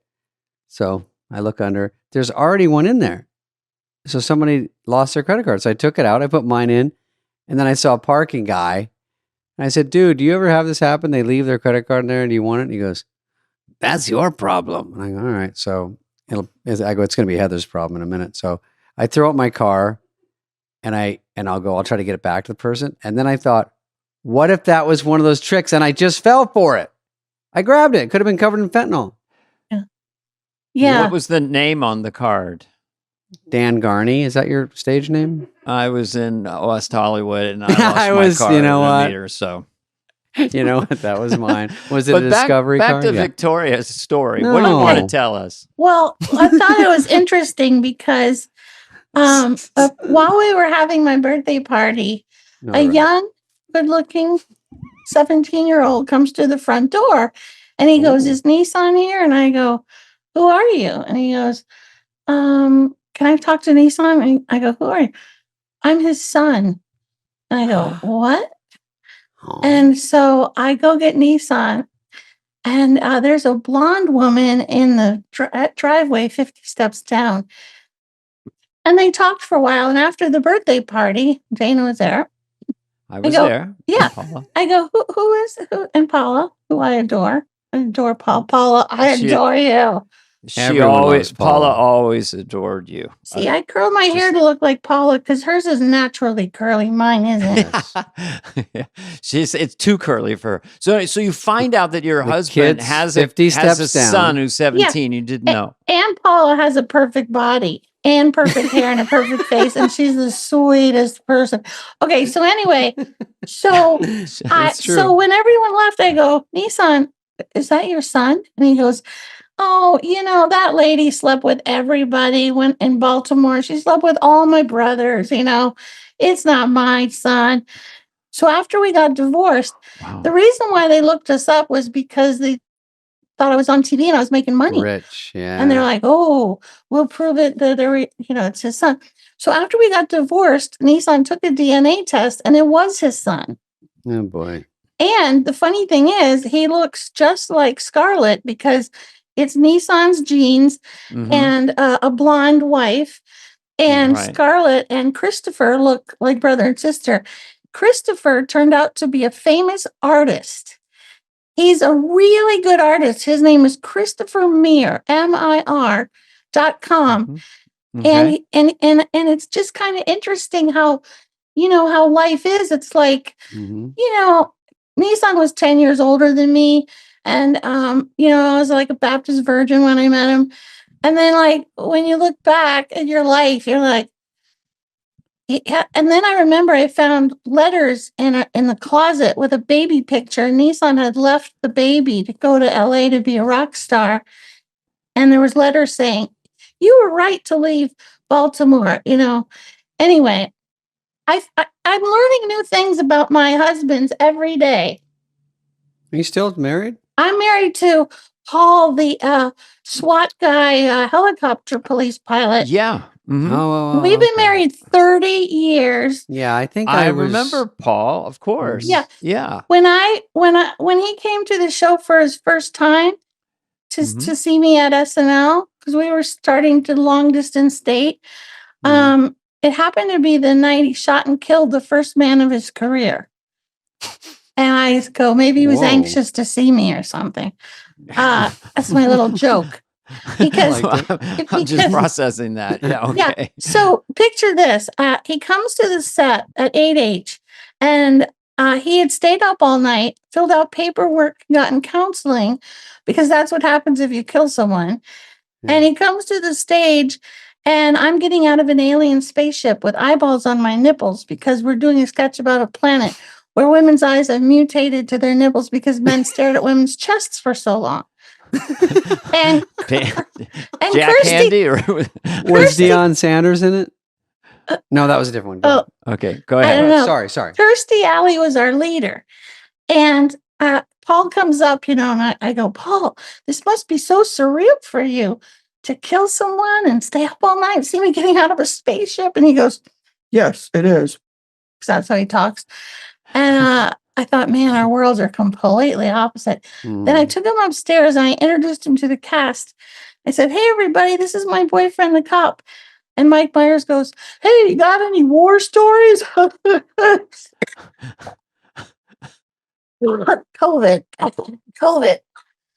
And COVID. I have a residual cough from COVID. So anyway, he goes, got any war stories? And Paul goes, I killed a man last night. and there was silence. Oh my gosh. This is in my act. Because it's true. And it makes everyone, there was silence. And I realized the comic genius minds of this century couldn't think of a comeback. Dana, you were probably in that room. Do you remember? Yeah, and it was just it just sort of hung there. There was no way to come back. There's nothing with funny that in any funny way. The only one who might been able to come back, maybe Norm Macdonald.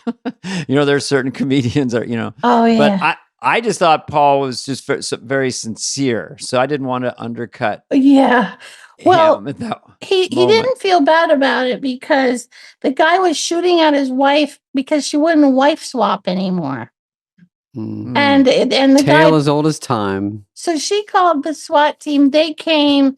The husband pointed a gun at Paul, and he was trained if someone points a gun at you, you shoot them. So he didn't feel bad. But we've had a very difficult marriage. And it's really, really, really difficult. What is difficult about it? Yes. Oh my gosh. Well, for one thing, we disagree on the definition of adultery. Oh, yeah. Okay. That's a good argument, yeah. And what is your definition versus his? Well, I think flirting is adultery. And I think when he comes home from the gym with fake tattoos drawn on his biceps by an 18-year-old hot lifeguard, that's inappropriate. And he thinks it's harmless workplace fun. Harmless, because he was working part-time at the gym. But anyway, we have a lot of fights about that. But I write out all my pain in songs and poems and paintings. And I just made an album of 18 songs. And a lot of them are about my difficult marriage. What is the name of the album and where can people get it? And Paul won't listen to it because he knows it's about called him. This Isn't About Paul. It's Well, called Paul I listened to Hate this Paul. podcast. I Hate Paul is No, the no. song. Actually, I did write a song called "I Hate You." Here we go. Here comes Yeah. the All guitar.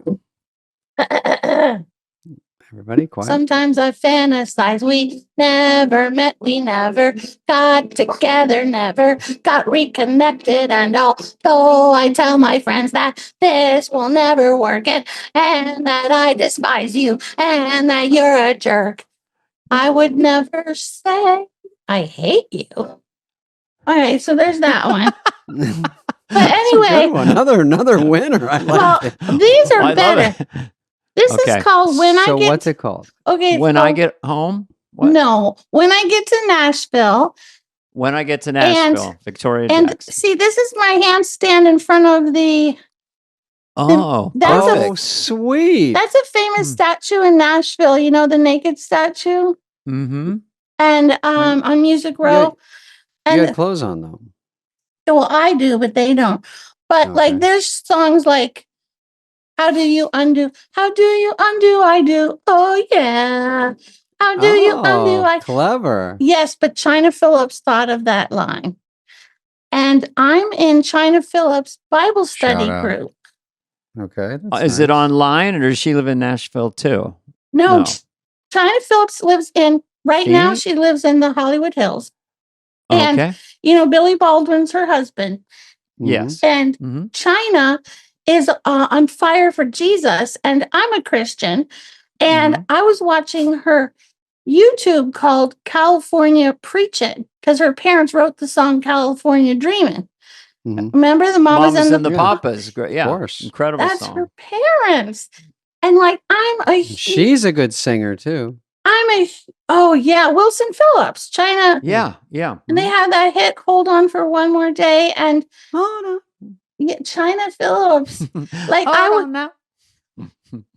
go ahead. You can. No, I was faking like as if because David did. I thought it was no. Hold You on. know when I asked her, say we apologize for when we did a songs to save the chickens with Michael Bolton on the show, and we did Wilson Phillips, and we had 2 extras, and then Farley played the. Oh, you One of did? them. I forgot Mm-hmm. that. You were there. You probably played. I played Dave Perner from Soul Asylum, or Kurt Cobain, or Tom Petty, or something.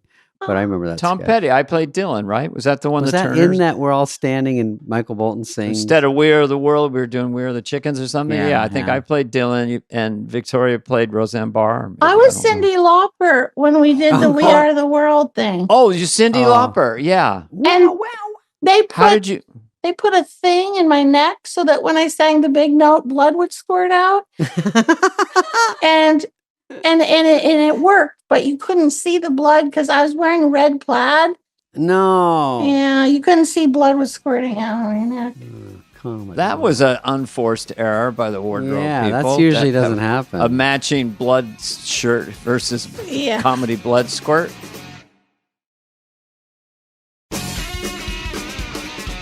The wardrobe department was so great. That one time I said I want to be a Christmas tree and do a handstand, and Pam, she came up with this brilliant costume. I still have it, and it was a Christmas tree. And I said you have to balance all the ornaments because I'm balancing upside down. Mhm. They're geniuses. That wardrobe yeah, they department. are really. The wardrobe, the makeup, the crew, they're all everybody. crap. Never or, miss or a they step. couldn't make it. But they can improvise something up really fast. Yeah. We need Victoria to come out of a giant cupcake. We have 20 minutes. Yeah, Right exactly. away, sir. Yes. Yeah. And you get Mhm. spoiled, and every job after that is so much worse. You know, I Because it's mean, all slow motion. Yeah. You know, movies. And, Well, go back to China Phillips. We Oh. interrupted you. I'm sorry. Go oh ahead. well, China thought of that line. So like we have this group called California Healing, and we read the Bible and pray together. She made me one of the leaders. I have to do it tonight, actually. And we pray and study the Bible. And China is really good with funny. She's very funny. She's very charming. And I loved her YouTube channel. So I would always write stuff, and she wrote back. And then, yeah, anyway, we're in this group together. And So she said, "How do you undo I do?" And I said, "China, can I steal that? I thought of a song for it." And she didn't get mad. So No $50 for her no, she doesn't need it, I don't think. on the house. But Well, it's flattering when someone tells you something and they have a comedian say, I have people go, "Oh my God, you can use anything I say. That would be nice. It'd be fun for me." So I think she's flattered. well, John Lovitz wrote me Victoria's Secrets on the show, and I still do that in my stand-up act. Oh, good. Do you remember Victoria's Secrets? How does that bit go? Well, I was always very uncomfortable doing seduction and arrogance. I've analyzed SNL my whole life since I've been gone from it. And because in the Baptist church, I was taught, don't be seductive, don't be arrogant. And Jan Hooks was really good at those. And I was really good at, well, Jan Hooks was good at everything. Okay. Yeah, everything. she was great. But I don't think she can play innocent. That's my specialty. Of course, That was you, yeah. I am getting bitter in my old age. So I don't know if I'm so good at playing innocent anymore. And I've been working on seductive and arrogant for 30 years. So maybe I can pull it off. We all have. Give me a little seduction. Yeah. What would be that attitude? Look at that. Well, it's the Victoria's Secrets thing. And John Lovitz wrote it for me. Okay, I go, I have 3 secrets I'd like to share with you. But shh, don't tell anyone. It'll just be our little secret. My first secret is a lot of men ask me, are you as dumb as you appear on the show? And I say, I don't know. I never watched the show.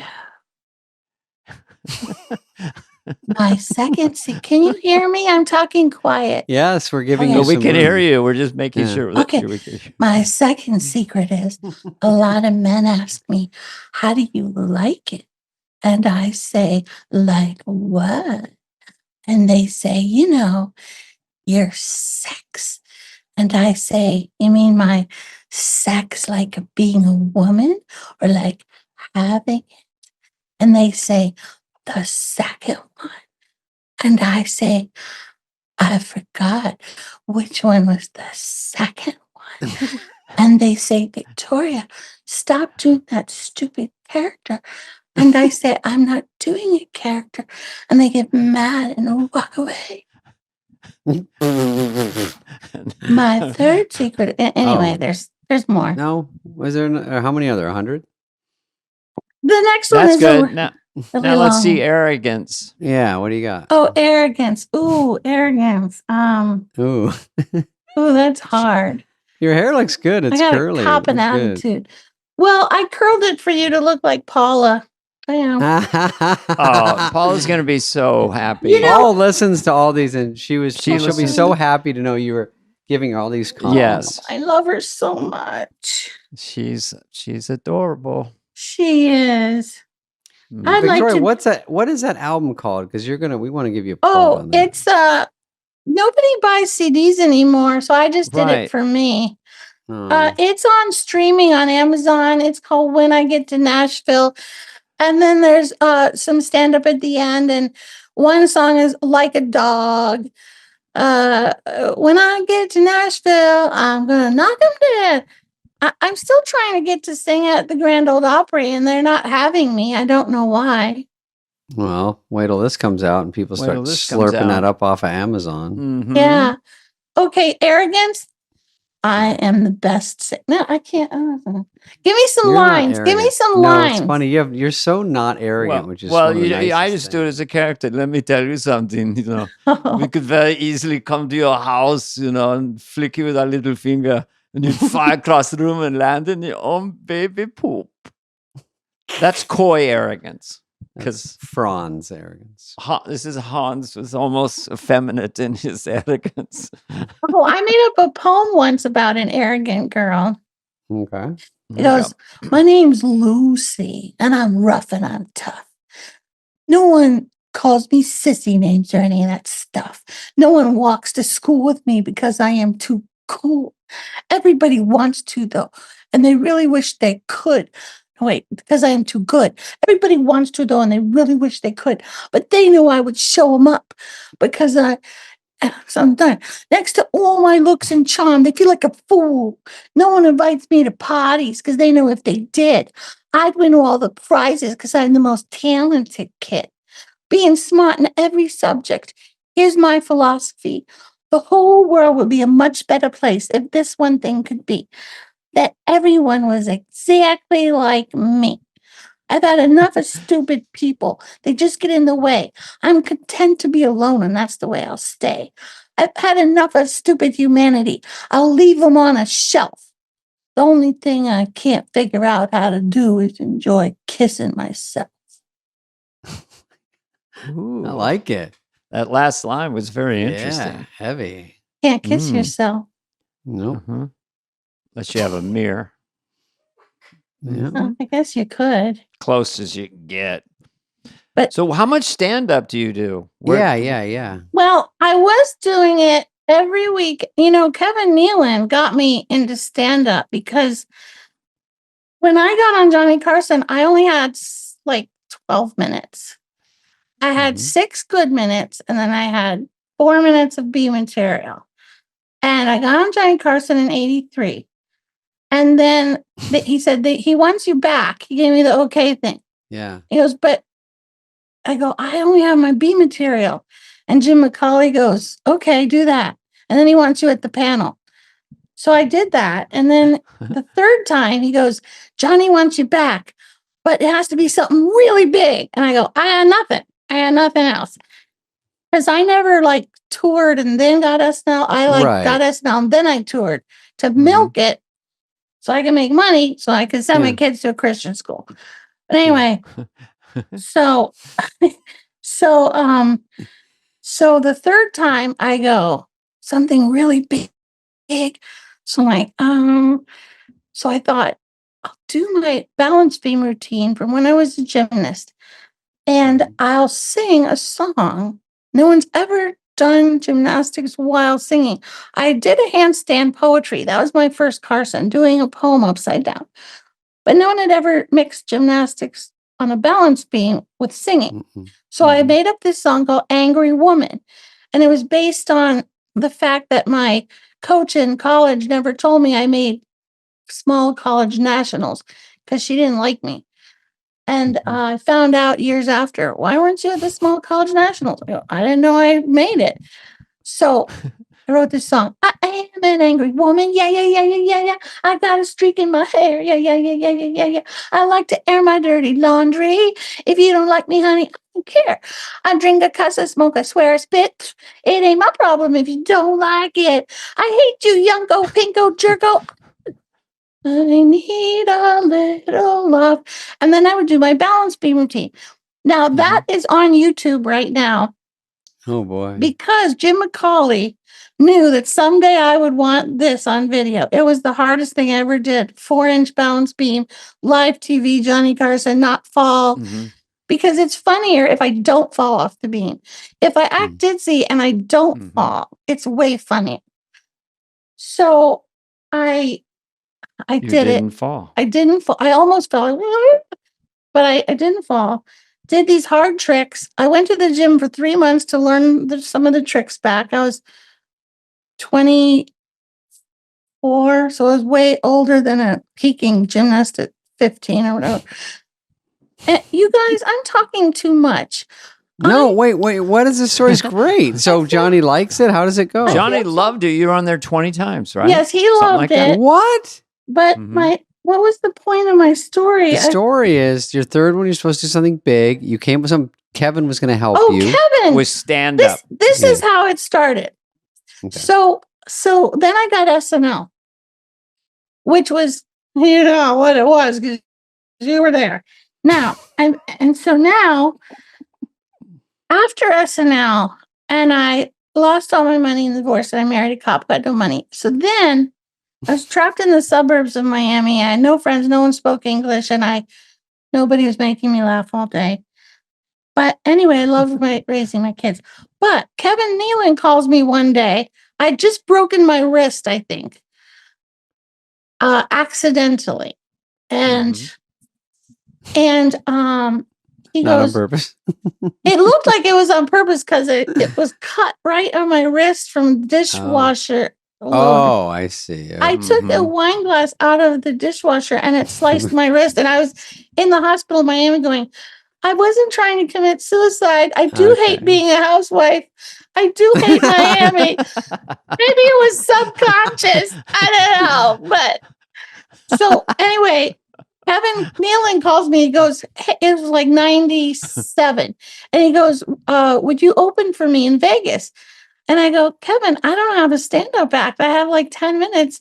That was from a long time ago, which involves a handstand. I can't do one right now. And he goes, no, all you need is like 20 minutes. What did you do on Carson? I go, I can't remember. So I looked up my Carson tapes. And I'm like, oh, I told a poem, and then I did a handstand, then I played the ukulele. And so anyway, I opened for Kevin for a bunch of times. So fun. The little joke was, I videoed him in Lovitz once in this limo. And I go, Kevin, why did you think of me to open for you? And he goes, because I wanted someone who wasn't that strong. You don't want your opener to, be too strong. And I go, it's because I wasn't that good. So I wouldn't show him off. You know what I mean? Well, it's also that you're just totally opposite. Yeah, you're different than him. Yeah. Which is good. So I started doing it with him. And then I got to go to Vegas and I did I did a Y2K with Dana and Dennis and in Minnesota. Yes, we did. You, me, Dennis, and Kevin. How fun. And everyone thought it was the end of the world. So not many people came. And then I did a bunch of shows with Piscopo. I opened for him. Oh. And then I was doing it like once or twice a month for my whole motherhood years in the 90s.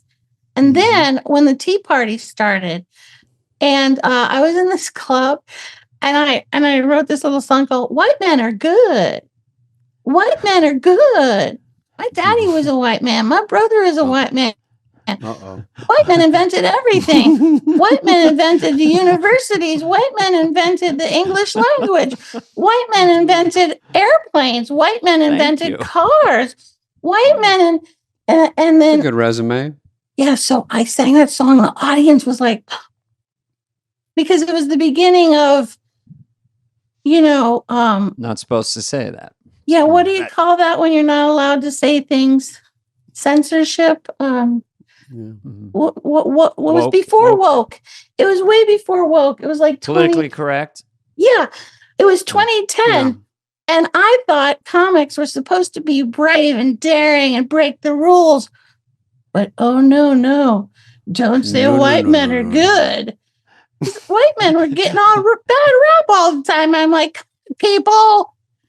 Anyway, they told my agent at APA, and she goes, I can't send you out anymore. Oh my God. And she said all the club owners are liberals and you're becoming an outspoken conservative and you I can't send you anywhere. So then I'm like, okay, I wanted to quit anyway. I don't like traveling. But I just was so surprised that in America with freedom of speech, we can't have freedom of speech anymore. And now what's been happening. And now I'm so proud that Dana is making fun of Biden, which is the unforgivable sin. And I'm glad that Rob Schneider is saying, I can say whatever I want, people. Freedom of speech. Mm-hmm. I'm very proud that people are fighting back. And even Seinfeld is saying, hey, come on, freedom of speech.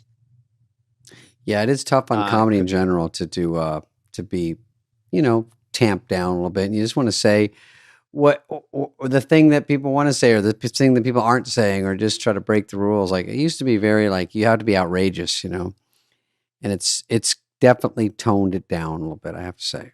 Dana, your Biden things are super funny. Isn't he funny? Thank you. I made that was kind of a personal challenge just because in the beginning, there wasn't much there. My father lost his job, that kind of thing. Corn And then as he went along, I added in, I could do the and added in a lot of hooks.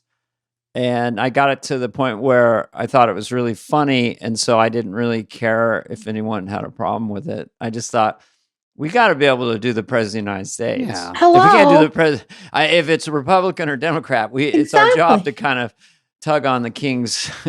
Corn Pop was a bad dude. That's true, man. Come on. This is my one that kind of broke it. It was, there's no crisis at the border.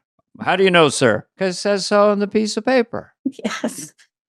And then he came out for the border a little while ago. And I just thought it was funny. I'll shut a border faster than anyone's ever shut a border. But you said before, get your facts straight, Jack. Beat the hell out of you. I shut a border patrol, the border can't believe it's not butter. So then it was so silly that he always ends with this declarative Of course. slogan. So people accept it. But now everyone's doing him, obviously. Well, Become you're the dam leader. is broken open. You are a trendsetter.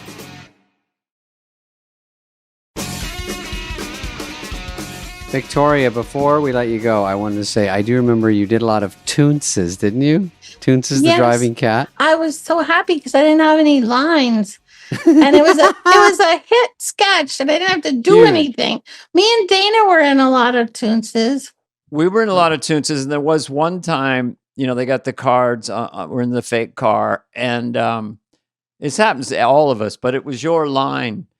And the guy was pointing and you were just kind of enjoying the scene. And I started kicking you kind of like that. And then you go, and I know. And then you went, oh, and then you hit your line. It's just funny. We all do that. The lines were usually like, Toonces, you shouldn't be driving over here on the wrong side of the road.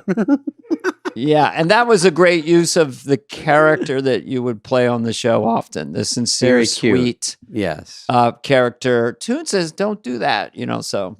Well, and Jack Handy is the greatest. They had me and Dana be brother and sister a lot, or husband, wife, or they had us in our underwear. Remember when we had to wear our underwear and don't go down to the basement? Yeah. We had a lot of, I You were felt romantic. Was that the name of the sketch? Yeah.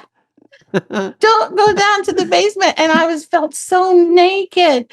I don't feel naked doing gymnastics on the update desk with my butt in the air because that was my whole childhood. But I feel naked standing upright in my underwear. Oh. Well, the idea, it's a uniform versus your underpants. And even though they look the same, Yeah. one seems like normal. Well, also, Dana, when you were on other Fly on the Walls, you were talking about the Italian restaurant where you Oh, right. were humping me with my legs in the air. Yeah. That was one of the biggest laughs that I've ever participated in. I wasn't really doing much. It was just the situation and the build-up and the scenario. And it's true that right before they said, maybe don't do it or do it as much or move around as much, but we just did it. And it was a big laugh. And you were the perfect one to do it with. Well, the funny part to me is I didn't know anything. All of a sudden, people come up and they go, Siobhan, quit this sketch. You have to do it. I go, what sketch? Nobody told me anything. I didn't have time to say. You get plowed. I didn't have time to say, I'm a Christian. I don't think that would be appropriate. I didn't have any time. It was like, go out there. I go, what am I doing? What am I doing? They go, get on the table, stick your legs in the air. I'm like, okay. And then Dana's like, and I'm like, I don't even think I knew that was a sex position. I might be exaggerating, but I don't know that I knew that. But anyway, it did seem really wrong. And it seemed X-rated. But anyway, then it was aired but Dana's my friend. It was like, and I thought that's pretty funny. And well, because it was you and me, funny. it was just innocent and silly in the big picture. And also that I'm still yelling about some order or something. I've got your legs over my shoulders. And, hey, what do you want? Come on. Cappuccino over here. It's down there. It was pretty vaudevillian and a little body. But funny with the sound off. Like that visual within that Italian sketch based on these extraordinarily horny Italian waiters. One of the biggest laughs I've ever been a part of. Il Cantore. okay, to answer your question about how much I do stand up, and then I'll quit talking and you guys can go back to your life. Okay. I did Vegas about 2 weeks ago. So I'm not Ooh. blacklisted. I think Oh. the country's getting their common sense back into their brains, and I'm not blacklisted. And it was a Good. small place. Yeah. The only problem was I was coughing, my residual COVID cough. That was kind of unnerving for the audience, but That you gave them all COVID. yeah, they're like, Yeah, I think things are loosening up a little bit. I think there was so much exhaustion over you can say this, say that, that at this yeah. point it's kind of like no one has to come to your show. Just don't or watch anything they want to watch, Right. Yeah. If you don't like a don't like Netflix it, they can special, leave. don't Yeah. watch it. I mean, it's just freedom. Maybe this is controversial. What if the screen just went completely black and our podcast was canceled? Yeah. Mm-hmm. I know. Well, Victoria, we Victoria, love you thank and you we so miss much. you. And if Thanks. you come to What? Southern California, please reach out. Okay. You have, you Thanks know, for your podcast. It's super good and entertaining. And we appreciate David and Dana's laughs that you've given us all these years. Jeez, thank you. Victoria, you're still so sweet. You're also very funny. I mean, just the way you're telling these stories, it's hysterical. So you still have all the stuff. There's a funny thing that there's you a funny do bone that there no for one else sure. does. It's just a very honest, quirky, unexpected Mhm. language you're using, unexpected moments of honesty. I'm Yeah. going to make you self-conscious about your gift, so then you won't be able to do it anymore. Okay. I'm kidding. You can't. It's like gum on your shoe. You're just funny. You're just funny. Just funny. So, all the best. We all miss you, and we want to see more of you. Is All right, you have a closing Oh, song. it's same song, closer. David show. I forgot how it went. Something about buzz, buzz, Squat. swat. Squat. Yeah. Buzz. Swat. All right, we did it. Bye, sweetie.